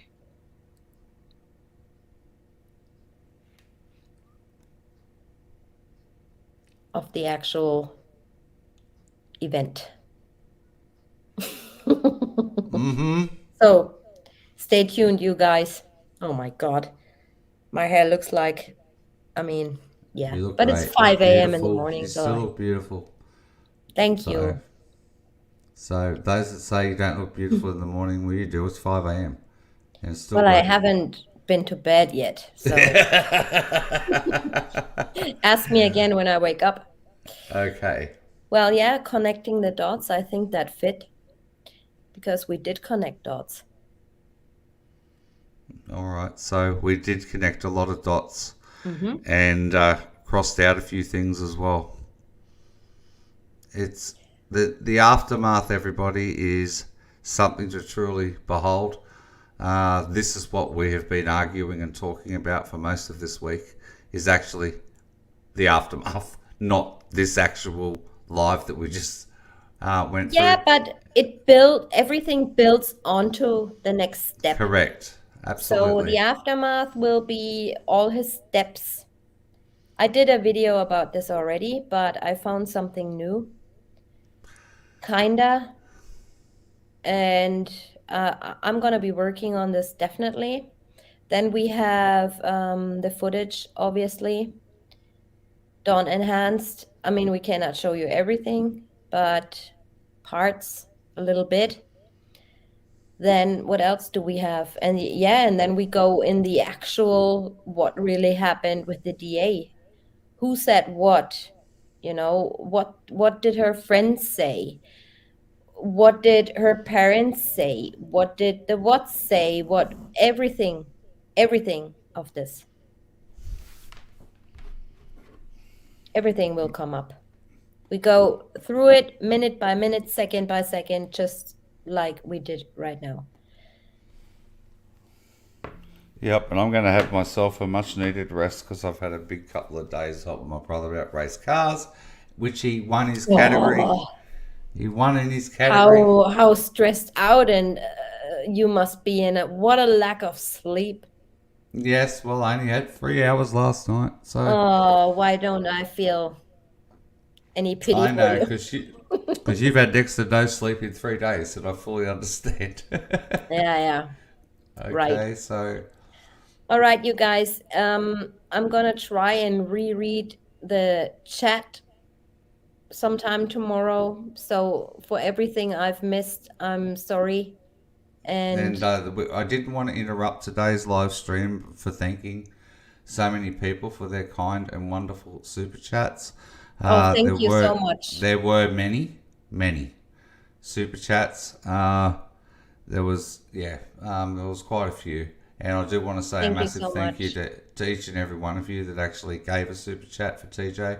And remember, all the super chats that go to TJ are going on to Adventures with Purpose after Mhm. taxes, and YouTube takes their cut. It goes on to Adventures with Purpose, a wonderful team of people that are out there searching for people that have been missing forever. They Yeah. actually dive in rivers and And they oceans always and, need equipment and and stuff. yes, So I think that's a good cause, absolutely. you Adventures with know? Purpose are a magnificent team of Yeah. people, And and they truly do find missing people and where yes, law they do. enforcement fails like badly and Yep, they find them, you know. They just recently, I think it was last week, they found an older gentleman. He was missing for, I believe it was 35 years. yep. So they truly, truly do good stuff. All right, you guys, for Thank you, everybody who everyone. joined while I was not on screen, thank you for joining. Thank you for being so nice. I mean, everybody has their own opinion, but actually, on this stuff, you cannot have an opinion. It's all stated in the discovery. You can read it. You know, it's not a secret or anything. Other Catherine. stuff I have researched, I put in red, like I try to put all his geotab and all that stuff in and all his router logs, so you could see that everything really does fit. I mean, down to the second, it fits. So, and I hope we can continue this. And thank you so, so, so, so much to all of my moderators for staying here with me for over 4 hours. You guys are so amazing. And I'm really glad I have you all because I wouldn't be nothing without you, honestly. You know, keeping the chat quiet and nice and clean and, you know, Yes. and keeping the bad messages away from me.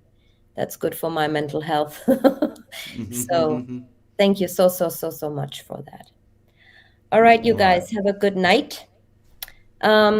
We probably will be on with number 3 or part 3 next week, Saturday, if everything goes as planned. I cannot make any promises at the moment. It all depends on, you know, my family and my grandfather, first and foremost. But yeah, I'm trying to pull through and we see each other next week, Saturday. Maybe I do some more premieres this week. But yeah, we will see. And I hope you enjoyed the Gabby Petito timeline as well. And I thought of doing some more timelines on different cases because this is really what I really like to do that, you know, dig into stuff and put it all in order. That's my thing, kinda. Data and stuff anyway. So, yeah, maybe something like this will come up soon. So, yeah, without further ado and without further bore you all to death, thank you, everybody, for coming here. And thank you, everybody, for supporting me. Thanks, guys. Love Yes. you all. Absolutely. Thank you. Bye bye, Stay out everyone. of drama and stay nice. Good Yes. night. Good See night, us. guys. Good night. Bye.